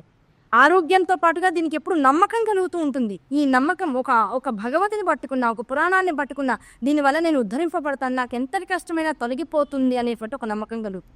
ఆ నమ్మకం ద్వారా ఆశాజనితమైనటువంటి ప్రేరణతో వాడు రేపటి కోసం ఎప్పుడు కూడా రెడీగా ఉంటాడు. అంతే తప్ప ఇవాళతో ఇది ఇంకా నాకు ఆఖరు అనే భావం వాడి మనసులోకి రాదు. ఇప్పుడు జరుగుతున్నటువంటి సమాజాన్ని ఇబ్బంది పెడుతున్నటువంటి అతి ముఖ్యమైనటువంటి బాధ ఏమిటంటే ఇవే బలవన్మరణాలు. ఆ బలవన్మరణాల్లోంచి మనము మన కుటుంబాలు బయటికి రావాలంటే ప్రతి ఇంట్లోనూ పురాణ శ్రవణం అనేటువంటిది జరగాలి. 1 పేజీ రోజు మన ఇంట్లో దేవి భావతాన్ని ఇంట్లో పెట్టుకుని రోజు 1 పేజీ చదివినా సరే మన ఇంట్లో కాస్త సత్సంగం అని ఒక చిన్న కార్యక్రమం పెట్టుకుని ఇది వరకు రోజుల్లో పెట్టేవాళ్ళు. మా చిన్నతనాల్లో మా అమ్మమ్మ గారు మా పెద్దవాళ్ళ ఇంట్లో ఆదివారం రోజు పొద్దునే కాఫీలు టీలు పెట్టుకుని మొదటిసారి పాలు కాచగానే ఆ పాలల్లోంచి వచ్చి ముందు మొదటి పాలు కాచి చక్క మల్లగా హైలో పెట్టేయడం కాదు, పొద్దున్నే లేచేవాళ్ళు, హాయిగా ప్రశాంతంగా కూర్చునేవాళ్ళు, కాళ్ళు చేతులు మొహం కడుకొచ్చి ఎలా ఉండాలో అలా సదాచార సంపన్నంగా ముందు పాలు పెట్టుకునేవారు. ఆ పాలల్లో ఇంత చిన్న కప్పులో మొదటి పాలు తీసి చక్క అందులో పంచదార వేసి స్వామి ముందు పెట్టేవారు. ఆ స్వామి ముందు పెట్టి ఇంకొక పాలు మళ్ళీ మనం దాన్ని ఎలాగలా కాఫీ గానో టీ గానో మార్చుకునే ముందర కాసేపు భగవన్నామస్మరణ, కృష్ణుడి గురించో రాముడి గురించో చిన్న నామం చదువుకుని ఒక 5 నిమిషాల పాటు అప్పుడు మనందరం కాఫీలు టీలు పెట్టుకుని తాగిన తర్వాత అప్పుడు లేచి ఎవరు దైనించే అంత సమయం ఉండేది. ఇప్పుడు కూడా ఉంది సమయం, కాకపోతే దాన్ని జాగ్రత్తగా మేనేజ్ చేసుకోవడానికి తెలియట. అలాగే సాయంకాలం అయిపోయిన తర్వాత ఇంకా పడుకునే ముందర ఒక 5 నిమిషాలు అందరం కూర్చొని కాసేపు ఒక భజన, ఒక 2 నిమిషాలు ఒక నామం చెప్పుకోవడం, ఓ మంచి మాట వినడం. అలా మంచి మాట విన్న తర్వాత ఇంకా బయట ప్రవచనకర్తలతో అవసరం ఏముంది?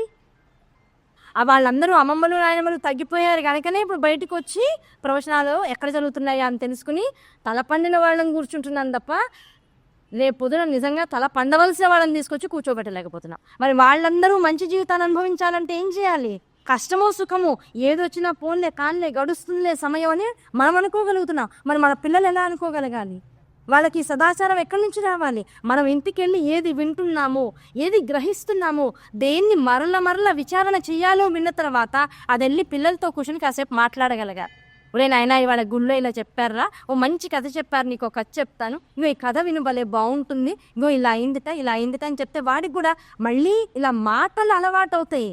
ఎవడో మాట్లాడుతుంటే ముక్కు మొహం తెలియని వాడు సెల్ ఫోన్లో వినడం చూడడం అలవాటు అవుతుంది. కాదు ఎదురుకుండా మా తాత కూర్చున్నాడు, మా అమ్మమ్మ కూర్చుంది, మా నాయనమ్మ కూర్చుంది, మా అమ్మ రోజు నాకు కథ చెప్తుంది, ఇది వాడికి అలవాటు చేయండి. అలవాటు చేస్తే వాడు ఆ కథలకి మరుగుతాడు. దేన్ని అలవాటు చేస్తే దానికే అలవాటు పడతాడు. పిల్లలు తప్పేం లేదు ఇందులో. చిన్నప్పుడు చూడండి ఎంతసేపు అయినా సరే కథ చెప్తావా చేస్తావా అని అడిగేవాళ్ళు. మరి ఇప్పుడు కథలు ఎందుకు దూరం అయినాయి? కథ చెప్పేవాళ్ళు నేరు కనుక దూరం అయిపోయినాయి. సెల్ ఫోన్ ఫ్రీగా దొరుకుతోంది, అందులో ఎవరిని అడగకుండానే ఏది నొక్కితే అదల్లా కథలు చెప్తుంది కనుక దాన్ని పట్టేసుకుంటాం. కనుక మనం పిల్లలకు అలవాటు చేయాలి, మాటలు అలవాటు చేయాలి. ఎప్పుడైతే మాటలు అలవాటు చేయలేకపోతున్నామో వినడం దగ్గర ఆగిపోతున్నారు. వాళ్ళు ఎవరితో మాట్లాడట్లేదు, ఎవరైనా మాట్లాడుతున్నా అబ్బా గోలా అంటున్నారు. ఇంట్లో పెద్దవాళ్ళు మాట్లాడుతున్నారు, అబ్బా ఏంటమ్మా గోలా అంటున్నారు. ఇదివరకు ఎంత మాట్లాడితే అంత సందడిగా ఉండే వీళ్ళు. ఇప్పుడు ఎంత మాట్లాడితే అంత బాబోయ్ తలకైన సౌండ్ డిక్రీజ్ చేయండి, వాల్యూమ్ పిచ్ తగ్గించండి అంటున్నారు ఎవరికి వాళ్ళు. సందడి నచ్చట్లేదు. మళ్ళీ వాళ్ళే రణగొణ ధ్వనులను ఇష్టపడుతున్నారు, మళ్ళీ మాటలు నచ్చట్లేదు. అది గమనించాల్సిన విషయం. పెద్ద సినిమా హాల్కి వెళ్ళి పెద్దగా సౌండ్స్ వినడం ఇష్టంగానే ఉంది.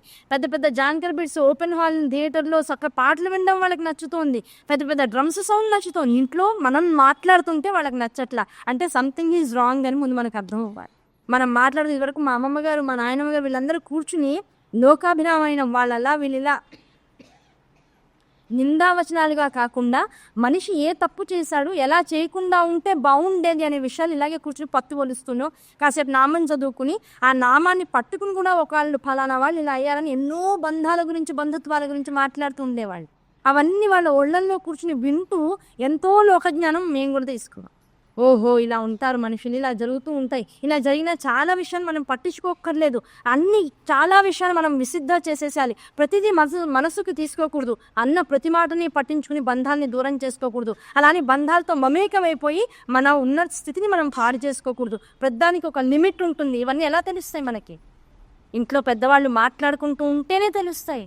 కథలుగా నేనైతే చివరిలో మా అమ్మమ్మ గారు పోయే ముందర అప్పుడే రికార్డర్లో రికార్డ్ చేసే ఎంటీ క్యాసెట్ పెడితే రికార్డ్ చేయడం అనేటువంటి ఒక ఆప్షన్ ఉండేది. ఆ రికార్డ్ వీళ్ళు మాట్లాడుకుంటూ ఉంటే వాళ్ళకి తెలియకుండానే ఆన్ చేసి పెట్టేవాళ్ళు. చాలా విషయాలు అలా రికార్డ్ చేసి ఇప్పటికీ మేము వింటూ ఉంటాం. మా అమ్మమ్మ మాటలు, మా ఇదివరకు తాతమ్మల మాటలు అవన్నీ కూడా అలా రికార్డ్ చేసుకుని ఇప్పటికీ వింటూ ఉంటాం. ఆ మాటలు వాటిలో ఉన్న క్వాలిటీ ఇప్పుడు రాదు. మనం మాట్లాడితే ఫోన్ అవతల వాళ్ళతో మాట్లాడుతున్నాం, లేదు ఇంటి బయటికి వచ్చి మాట్లాడతాం, ఇంట్లో మాట్లాడట్లా. మన పిల్లలకి వ్యవహారాలు ఎలా తెలియాలి? దాంతో వాళ్ళు ఏం చేస్తున్నారు?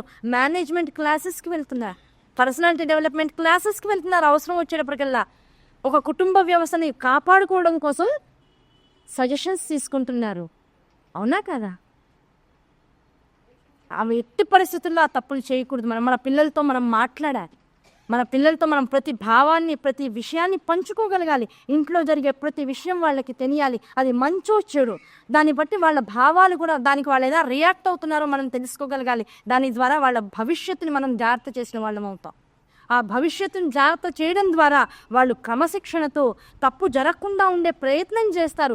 అనుకోకుండా తప్పు జరిగినా దాన్ని మళ్ళీ సరిదిద్దుకునేటువంటి అవకాశం వాళ్ళు మళ్ళీ అందిపుచ్చుకుంటూ ఉంటారు. లేకపోతే వాళ్ళలో వాళ్ళు కుంగిపోతూ ఉంటారు. ఆ కుంగిపోయే లక్షణాలని వాళ్ళకి ఇవ్వకూడదు. జనమేజయుడు ఒక్కడే బాధపడుతున్నాడు, అదే 10 మంది ఉండుంటే ఇంత బాధ ఉండేదా? అక్కడి నుంచి మనం మళ్ళీ దాని పురాణంలోకి కనెక్టివిటీ చేసుకుంటురా. ఎందుకు ఆ ఒక్కడే బాధపడ్డాం? అంత బరువుని తానే ఎందుకు మోస్తున్నాడు? ఆ మాట్లాడుకోలేకపోవడం, ఆ సమయం తక్కువగా ఉండడం, ఆ వ్యవస్థలో అది అలా జరిగిపోయింది. అందులోంచి బయటికి తీసుకురావడానికి గురువు అనుగ్రహం ఉంది కనుక వచ్చారు. మనం ఏం చేయాలి? మనకు గురువులు ఎక్కడి నుంచి దొరుకుతారు? అంత తేలిగ్గా దొరకడానికి అవకాశం తక్కువగా ఉంది. మనమే గురుస్వరూపిణులుగా అమ్మమ్మలను, తల్లులం వీళ్ళందరం కూడా ముందు నడుము కట్టాలి. పిల్లలతో చక్కగా మాట్లాడాలి. వాళ్ళకి మన మాటలు ఇష్టంగా ఉండాలి. ఇష్టమయ్యేటట్లుగానే సదాచారం వాళ్ళకి నేర్పించాలి. వాళ్ళ నోళ్ళలోంచి అనవసరమైన మాటలు వచ్చిన ప్రతిసారి ఆపగలగాలి. స్ట్రిక్ట్గా ఉండగలగాలి. ఏ మాట పడితే ఆ మాట మాట్లాడేటువంటి అలవాటు పిల్లలకి చేయకూడదు. కొంటరిగా ఉండేటువంటి అలవాటు అసలు మొత్తానికి మాన్పించేసారు. నేను చదువుకుంటున్నాను, నేను ఈ రూమ్లో కూర్చున్నాను, నన్ను ఎవరు డిస్టర్బ్ చేయకండి. నిజంగా ఒక రూమ్లో ఒంటరిగా కూర్చుంటే చదువు వస్తుందా? నాకైతే తెలియదు. 4 పిల్లల వాళ్ళ కూర్చుని ఒకే లాంతర్ కింద కూర్చుని చచ్చినట్టు పైకి ఎవరి చదువు వాళ్ళది, ఎవరి అరుపు వాళ్ళదే. ఎవరి అరుపు ఎక్కువగా అమ్మకి వినిపిస్తే అమ్మ వీళ్ళు బాగా చదువుతున్నారు అనుకుంటుంది. ఎవరికి వాళ్ళ స్వరం పెంచేసేవాడు. ఆ స్వరం పెంచేసి గట్టిగట్టిగా ఎవరి చదువు వాళ్ళకి వచ్చేది బాగానే చదువు. రూముల్లో తాళాలు పెట్టుకుంటే లైట్లన్నీ తీసేసి అదేంటి చిన్న ఆ ల్యాంప్ పెట్టుకుంటే చదువులు వస్తాయని నాకైతే తెలియదు. పర్సనల్ ల్యాంపులు పెట్టి చదువుకుంటే చదువులు వస్తాయని నాకైతే లేదు.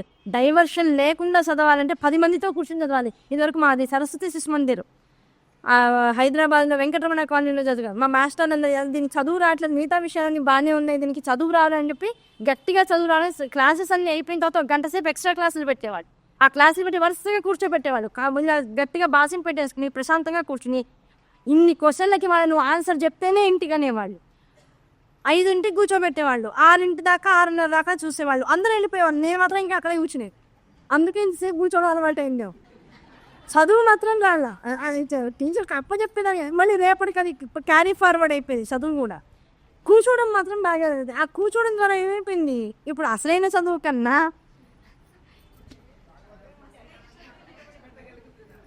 వచ్చేసింది బయటికి. వచ్చేటప్పటికి ఏమైపోయింది, ఇప్పుడు కూర్చోవడం ఓకే. సరస్వతి శిశు మందిరంలో చదువుకున్నందుగాను ఆ సరస్వతిదేవి శారదాంబ అనుగ్రహంతో నిరంతరము కూడా సత్సాంగము ఆధ్యాత్మిక చింతన చేసేపండి అవకాశం. ఆ సరస్వతి శిశు మందిరాలు తగ్గిపోతున్నాయి, ఆ సరస్వతి సాంప్రదాయం తగ్గిపోతుంది. ఎక్కడ ఇప్పుడు అవి లేవు. అవి గవర్నమెంట్ స్కూల్తో సమానంగా మనం వదిలేస్తున్నాం వాటన్నిటిని. ఆ మాస్టర్లకు కూడా జీతాలు ఇచ్చేటువంటి వాళ్ళు లేకుండా అయిపోయారు. అన్ని English medium schools, English medium కాన్వెంటరీ స్కూల్స్ అయిపోయింది. ఆ ఇంగ్లీష్ మీడియం స్కూల్స్లో గట్టిగా టీచర్తో మన కష్టం సుఖం చెప్పుకోవడానికి కూడా టీచర్ కనీసం కనికరించదు. ఏ సబ్జెక్ట్ ఉందో ఆ సబ్జెక్ట్లో చెప్పడం, వెళ్ళిపోవడం. ఇదివరకు టీచర్లతో మాస్టర్లతో ఎంత కనెక్టివిటీ ఉండేదో స్టూడెంట్స్కి. తండ్రి ఎంత అర్థం చేసుకునేవాడు పిల్లవాడిని, ఒక మాస్టర్ అంత అర్థం చేసుకునేవాడు. దానివల్ల మాస్టర్ అనుగ్రహం ఎంత ఉండేదంటే వీడి మనస్సు ఇలాంటిది, ఇలాంటి వాడికి ఇలా చెప్తే అర్థమవుతుంది, ఆయన అర్థమయ్యేటట్లుగా చెప్పేవాడు. అంత అంత ఆలోచన, అంత పెద్దరికం, ప్రతి వాళ్ళకి ఆ పెద్దరికం వచ్చేది. కారణం ఏంటంటే పిల్లలుగా ఉండేవాళ్ళు. ఇప్పుడు పిల్లలుగా ఉండట్లా. ఆ ఉండకుండా ఉంచడానికి కూడా సగం మనమే కారణం. కనుక ప్రతి విషయం వాళ్ళకి చెప్పడం ఇవన్నీ కూడా మానసికమైనటువంటి ఒత్తిడిని తగ్గిస్తాయి. పిల్లలకి ప్రెషర్ పెరిగిపోతుంది. 5వ క్లాస్కి 6వ క్లాస్కే టెన్షన్ పడిపోతున్నారు ఎగ్జాములు రాయడానికి. ఇదివరకు 7వ క్లాస్ వచ్చి బోర్డ్ ఎగ్జామ్ వచ్చిందంటే అదో టెన్షన్. అది రాస్తే అబ్బో ఎవరెస్ట్ శిఖరం సగం ఎక్కేసినట్టే ఫీలింగ్. 10th క్లాస్ పాస్ అయ్యమంటే ఐఏఎస్ పాస్ అయినట్టే. ఇంకా అయిపోయి ఇంటర్మీడియట్లోకి వచ్చామంటే కాస్త ప్రశాంతత. ఇంటర్మీడియట్ నుంచి డిగ్రీకి వెళ్ళండి, అబ్బో మా వాళ్ళు డిగ్రీకి వచ్చేసాడండి అని చెప్పుకునేవాళ్ళు. అంటే చదువు యొక్క విలువ, దాన్ని మనం స్వీకరించే విధానం హాయిగా అందరితో పంచుకునేలా ఉండాలి తప్ప దాని రిజల్ట్ కూడా 10 మందికి చెప్పుకోలేక దాచుకునే స్థితిలో ఉండిపోతున్నారు. పిల్లలు ఏమనుకుంటారు, వాళ్ళు ఏమనుకుంటారు, నలుగురు ఏమనుకుంటారు అనే భయం. నలుగురు ఏమనుకుంటారు అంటే ఒక్కోసారి తప్పు చెప్పొచ్చు. ఆ నలుగురు పోకింగ్ చేస్తున్నారు ఈ మధ్య ఎక్కువైపోయింది. ఎందుకంటే ఒకళ్ళ గురించి ఆల్రెడీ మన దగ్గర మాట్లాడుతున్నారు. ఆ మాట్లాడిన దాన్ని మనం అధిగమించాలంటే వాళ్ళ దగ్గర ఆ విషయాన్ని దాచేస్తున్నాం ఆటోమేటిక్గా. మనుషుల యొక్క గుణాలు, ఆ గుణాన్ని నియంత్రించుకోవడం అంటే ఇక్కడి నుంచి రావాలి. గుణాలను ఎక్కడ నియంత్రించుకుంటాం? ఎందుకు ఒకళ్ళ గురించి మనకెందుకు? అనవసరంగా వాళ్ళ గురించి నిందావచనాలు మనం ఎందుకు మాట్లాడడం? దగ్గర నుంచి రావాలి.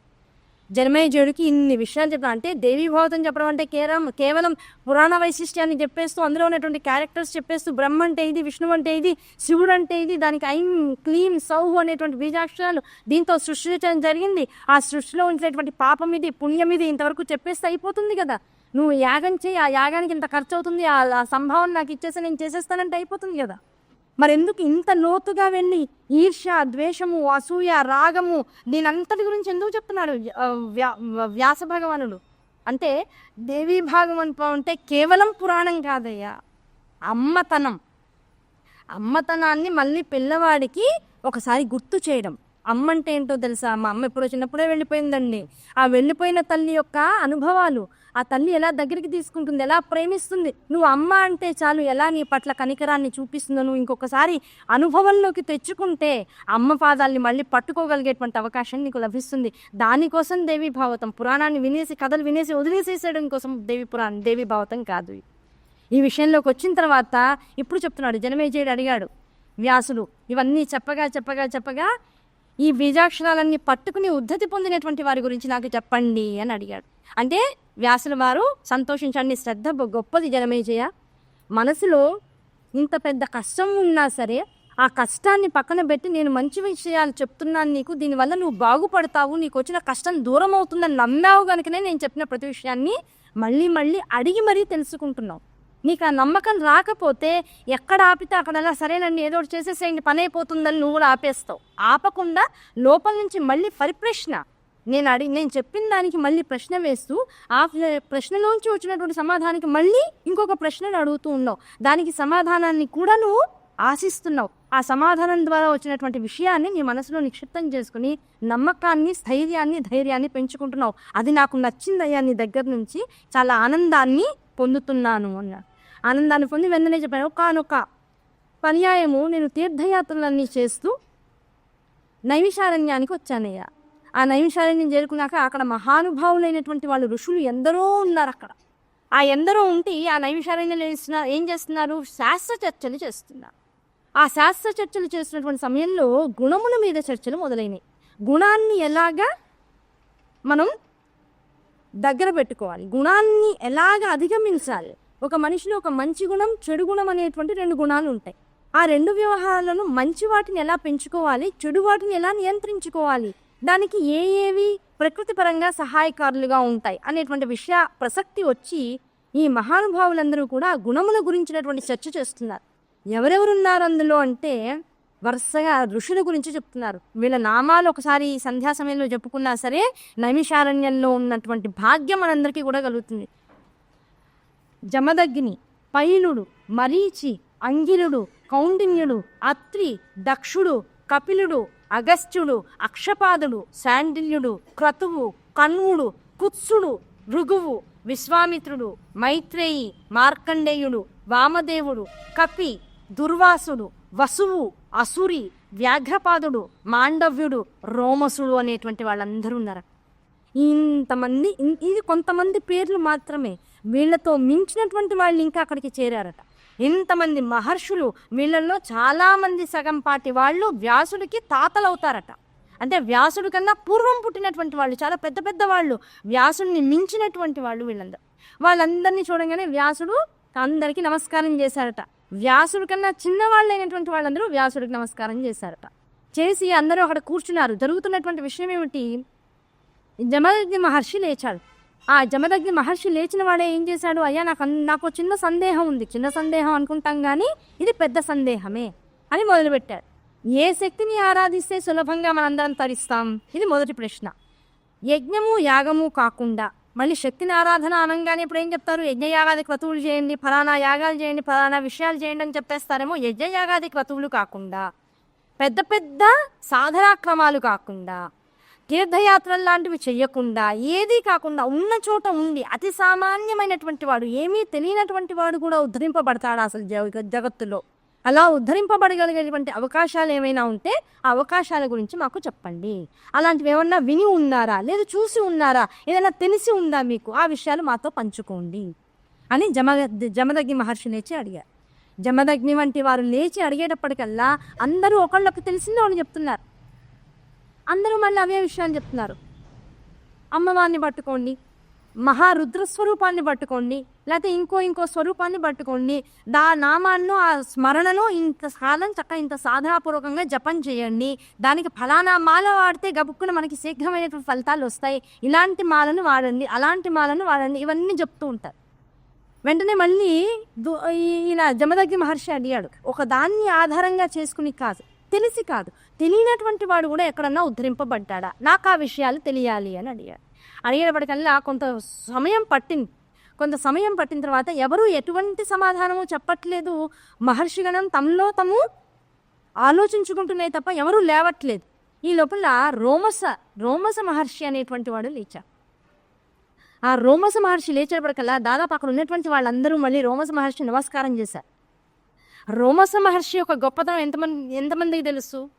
రోమసుడు మామూలుగా తెలియడానికి ఏమనిపిస్తున్నాడు? రోమసుడు అనేటువంటి వాడు ఒక మహర్షి లేచాడు. ఇంతమందిలోనూ సమాధానం చెప్పడం కోసం లేచాడు.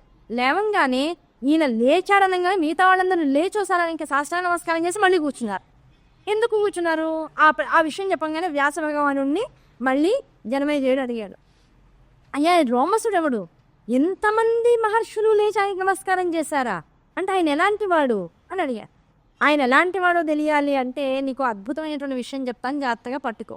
ఒకానొకప్పుడు ఇంద్రుడు తన స్వర్గంలో తనకు ఒక అద్భుతమైనటువంటి ఇల్లు కావాలని తల కోరిక పుట్టింది. ఆయన ఎలాంటి అద్భుతమైనటువంటి ఇల్లు అంటే ఇంకా ఇంతకు ముందు ఎవరు కట్టించుకున్నటువంటి వాళ్ళు కాదు, ముందు ఎవరు దాన్ని కాపీ కొట్టాలన్నా అంత తేలిగ్గా అవడానికి అవకాశం లేదు. అలాంటి ఇల్లు కావాలని కోరుకున్నారు. దాంతో చిత్రకర్మను పిలిపించాడు. అయ్యా నాకు ఒక స్పెషల్గా ఇల్లు కావాలన్నాడు. ఆయన పాపం ఎన్ని ఇళ్ళు కట్టిస్తున్నా సరే ఇది నచ్చట్లేదు, ఒక 1000 ఇళ్ళు కట్టించుకున్నాడు. ఈ చిత్రుడు పాపం చాలా విసిగిపోయాడు. బాబోయ్, ఈ ఇంద్రుడికి ఏమైంది? ఇన్ని ఇళ్ళు కట్టిస్తున్నా సరే ఇది కాదంటున్నాడు. ఇంకా నాకు వేరే పనేమీ లేనట్లుగా ఇంద్రుడి కోసం ఇళ్ల కోసమే చూస్తున్నాను, నాకు ఇంకో పని లేకుండా అయిపోయింది, తలకాయ నొప్పి వచ్చేస్తుందని పాపం చాలా దిగులు పడిపోయాడు. నేను అనుష్ఠానం చేసుకునేటువంటిది కూడా సమయం లేకుండా చేసేస్తున్నాడు ఇంద్రుడు నాకు అని. ఈ లోపల పాపం నారదుడు వచ్చాడు. ఎక్కడ ఎవరు కష్టపడుతున్నా వచ్చేవాడు ఎవడయ్యా అంటే నారదుడే.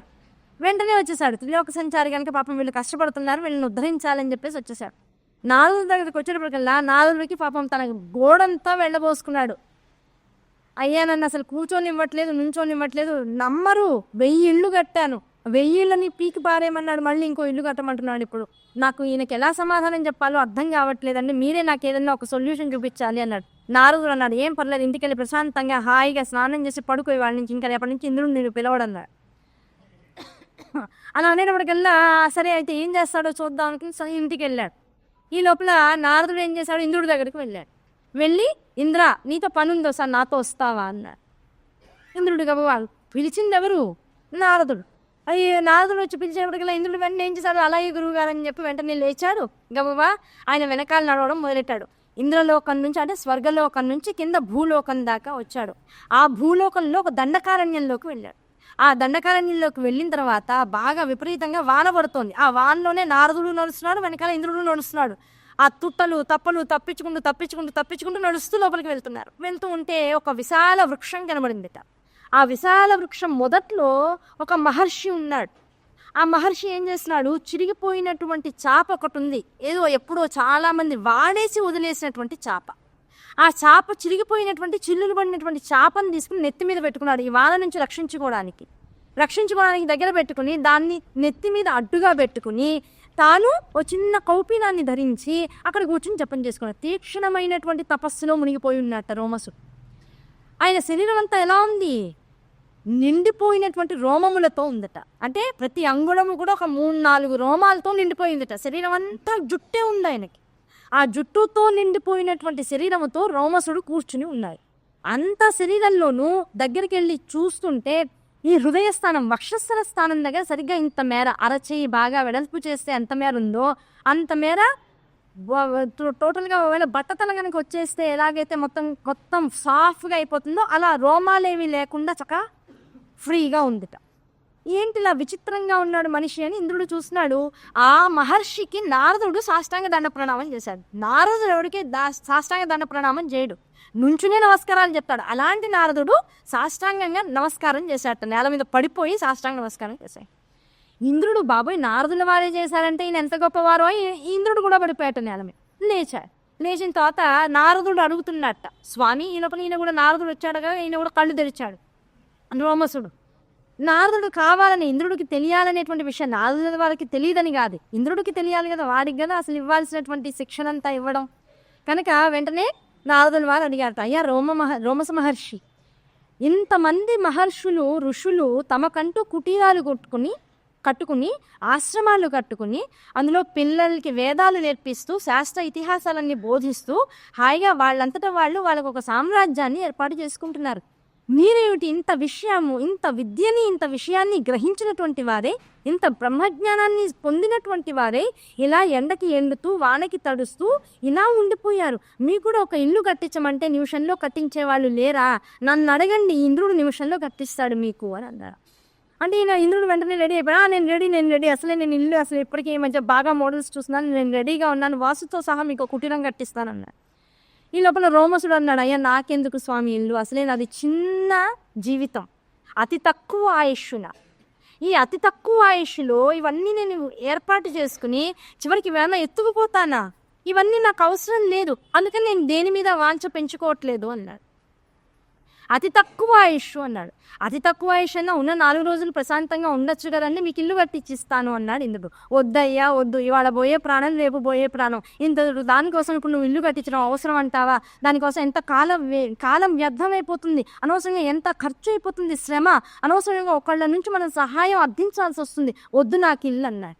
అయితే ఇంతకీ ఓ చిన్న విషయం అండి, ఏమనుకోకండి, చిన్న ఆయుష్ అంటున్నారు కదా, మీకు ఏమన్నా రోగం కానీ ఇబ్బంది కానీ ఏమన్నా ఉందా, ఎవరి శాపమైనా ఉందా, ఆ శాపాంతర్గతంగా మీరు ఏమన్నా మరణించబోతున్నారా అని అడిగాడు ఇంద్రుడు. ఆయనకే కదా ఈ చపరత్వం అంతా, అలా అడగాలని నారదుడి కోరిక కూడా. అలా అడిగేటప్పటికల్లా ఆయన అన్నాడు, నిజమేనా ఆయన, నాది అల్పాయుష్ అంటే ఎంత ఆయుష్ అన్నాడు. ఎంత ఆయుష్ అంటే వెంటనే చెప్పాడు. ఇంద్రుడు ఆయుష్ అడిగాడు. ముందు రోమసుడు ఏం చేశాడు తెలివిగా, నీ ఆయుష్ ఎంత అన్నాడు. ఒక యుగ కాలం. ఆ యుగ కాలం అంటే ఇప్పుడు మొత్తం 4 యుగాలు కలిపితే ఇప్పుడు ఎంత ఉంటుంది, 4,32,000 సంవత్సరాలు ఏదైతే ఉందో అది కలియుగం. ఓకేనా? ఆ కలియుగాన్ని 2తో హెచ్చవేస్తే ద్వాపర యుగం, అది 8,64,000 సంవత్సరాలు. ఆ కలియుగాన్ని 3తో హెచ్చవేస్తే 12,96,000 సంవత్సరాలు త్రేతాయుగం. ఆ కలియుగాన్ని 4తో హెచ్చవేస్తే 17,28,000 సంవత్సరాలు కృతయుగం. ఈ 4 యుగాలు కలిపితే ఏమైంది? 43,20,000 సంవత్సరాలు ఒక కల్పం. ఓకేనా? ఇది ఒక ఇంద్రుడి యొక్క ఆయుష్. అంతేనా నాయన ఇంద్ర అన్నాడు. అవును స్వామి అన్నాడు. ఒక 4 యుగాలు కలిపితే ఒక కల్పం. 43,20,000 సంవత్సరాలు ఇంద్రుడి యొక్క ఆయుష్. అయితే ఆ 43,20,000 సంవత్సరాలు ఒక ఇంద్రుడు ఆయుష్ అయితే ఆ 43,20,000 సంవత్సరాలు ఇంటూ 1000 చేస్తే బ్రహ్మగారికి ఒక పగలు. ఈ 43,20,000 సంవత్సరాలని ఇంకొక 1000తో హెచ్చవేస్తే బ్రహ్మగారికి ఒక రాత్రి, అంటే ఒక రోజు. అంటే 43,20,000 సంవత్సరాలు ఇంటూ 2000 చేస్తే బ్రహ్మగారికి ఒక రోజు. ఆ ఒక్క రోజు బ్రహ్మగారి జీవితాన్ని కనుక మళ్ళీ మనం జాతిగా క్రోడీకరించుకుంటే ఈ 43,20,000 సంవత్సరాలని 360 రోజులు. బ్రహ్మగారి యొక్క సంవత్సరం ఎంత అంటే 360 రోజులు. మనలాగా 365 రోజులు కాదు, 360 రోజులు బ్రహ్మగారికి సంవత్సరం. ఇలాంటి సంవత్సరం అంటే 360 రోజులు ఇంటూ 2000 ఇంటూ 43,20,000 సంవత్సరాలు. అది బ్రహ్మకి ఒక సంవత్సరం అవుతుంది. బ్రహ్మగారి సంవత్సరం అంటే 360 ఇంటూ 2000 ఇంటూ 43,20,000 సంవత్సరాలు. బ్రహ్మగారికి ఒక సంవత్సరం. అలా బ్రహ్మగారి వయస్సు ఎంతయ్యా, ఆయుష్ ఎంతయ్యా అంటే 100 సంవత్సరాలు. అంటే ఇప్పుడు మళ్ళీ లెక్కేయండి. 360 ఇంటూ 2000 ఇంటూ 43,20,000 ఇంటూ 100, అది బ్రహ్మగారి ఆయుష్. ఓకేనా? ఇంతవరకు అయిందా? ఈ బ్రహ్మగారి ఆయుష్ అంతా అయిపోతే అప్పటికి నా శరీరం మీద ఒక వెంట్రుక రాలి కింద పడిపోతుంది. అలా ఈ నా శరీరం మీద ఉన్నటువంటి వెంట్రుకలన్నీ రాలి కింద పడిపోతే అప్పటికి నా ఆయుష్ అయిపోతుంది. అంటే ఎంతమంది బ్రహ్మగారులను చూశాడు, ఎన్ని కల్పాలు చూశాడు, ఎన్ని యుగాలు చూశాడు. ఆ కాసుకి మళ్ళీ ఉంటున్నాడు నాది అల్పాయుష్ అంట.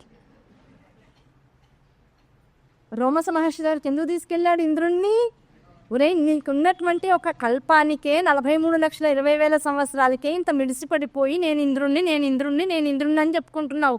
ఇంత భోగాలను అనుభవించాలని, స్వర్గ సుఖాలను అనుభవించడానికి ఇంత వెనకాల వేసుకుంటున్నావు. అలాంటిది ఇక్కడ రోమస మహర్షిని చూసి నేర్చుకో. ఎంత అంటే నాలాంటి బ్రహ్మలు 100 మంది వెళ్ళిపోతారు. 100 మంది కాదు, ఆయన శరీరం మీద ఎన్ని వెంట్రుకలు ఉన్నాయో అంతమంది బ్రహ్మలు వెళ్ళిపోతారు. ఒక్కొక్కసారి బ్రహ్మ పడిపోయిన ప్రతిసారి ఒక్కొక్క రోమం మాత్రమే పడి కింద పడుతుంది. అలాంటి మనిషి పడిపోవడానికి ఎన్ని సంవత్సరాలు పడుతుంది? అబ్బాయి అసలు మన క్యాలిక్యులేటర్లు పని చేయవు ఇంకా, అబౌవ్ ద క్యాలిక్యులేషన్స్. అవునా కదా? కనుక అంత వయస్సు ఉంచుకున్నటువంటి వాడే నాకేమీ అక్కర్లేదు, ఈ కాస్త జీవితానికి ఇవన్నీ కావాలనుకుంటాడు. ఇంకా మనం ఏం చేయాలి? ఒక కల్పంలో చిట్ట చివరి యుగంలో మానవ మాతృలుగా కలిదోషాలన్నింటినీ మనలో పెట్టుకున్నటువంటి వాళ్ళంగా గట్టిగా పుట్టినప్పటి నుంచి 50 ఏళ్ళు బతికితే అబ్బా హాఫ్ సెంచరీ అనుకుంటున్నాం. ఆ గట్టిగా 50 దాటాక ఇంకా ఏ రోజుకి ఆ రోజు తుమ్మితే ఊడిపోయే ముక్కులానే తయారైంది. ఈ రోజు గడిచిందంటే గడిచినట్టు. రేపు పొద్దున పక్కాగా ఉంటామని చెప్పడానికి ఎక్కడ గ్యారంటీ లేదు. మరి మనం ఎన్ని ఏర్పాటు చేసుకుంటున్నాం? వెనకాల ఎన్నున్నాయి, చీరలు ఎన్నున్నాయి, ప్యాంట్లు ఎన్నున్నాయి, షర్ట్లు ఎన్నున్నాయి, కర్చీఫ్లు ఎన్నున్నాయి. అవునా కదా? ఫ్రిడ్జ్లో ఎన్ని దాచుకున్నాం, ఇంట్లో ఎన్ని తినడానికి ఉన్నాయి. ఇవన్నీ ఎంతకాలం వస్తాయి మనతో పాటు? ఒక కౌపీనం ధరించి చిరిగిపోయినటువంటి చేపని మీద వాన చుక్క పడకుండా అట్టు పెట్టుకున్నటువంటి రోమస మహర్షిని రోజు తలుచుకుంటే మనకి ముందు ఈ దాపరిక వ్యవస్థ తగ్గిపోతూ ఉంటుంది. ఇది ఎప్పుడైతే తగ్గిపోయిందో అనవసరమైన షాపింగ్లు తగ్గిపోతాయి. ఎప్పుడైతే షాపింగ్లు తగ్గిపోయాయో వాణిజ్య వ్యాపార సంస్థలన్నీ కూడా అవి పనిచేయాల్సిన స్థితిలో పనిచేస్తాయి. బోల్డ్ విద్యుత్ లాభం ఉంటుంది ప్రభుత్వానికి, అనవసరమైన ఖర్చులు బోల్డ్ తగ్గిపోతాయి. ఎవరికి వాళ్ళని రోమస మహర్షిని రోజు తలుచుకోవాలా అక్కర్లేదా? ఇప్పుడు చెప్పండి. రోమస మహర్షిని తలుచుకోవడం కాదు, పొద్దున్నే లేచి ముందు ఆయనకి నమస్కారం చేసుకోవాలి. స్వామి రోజు నన్ను ఉద్దీపన చేయి స్వామి, నన్ను ఎట్టి పరిస్థితిలో మనస్సు చెలించకుండా చేయి స్వామి అని ముందు ఆయనకి నమస్కారం చేసుకోవాలి.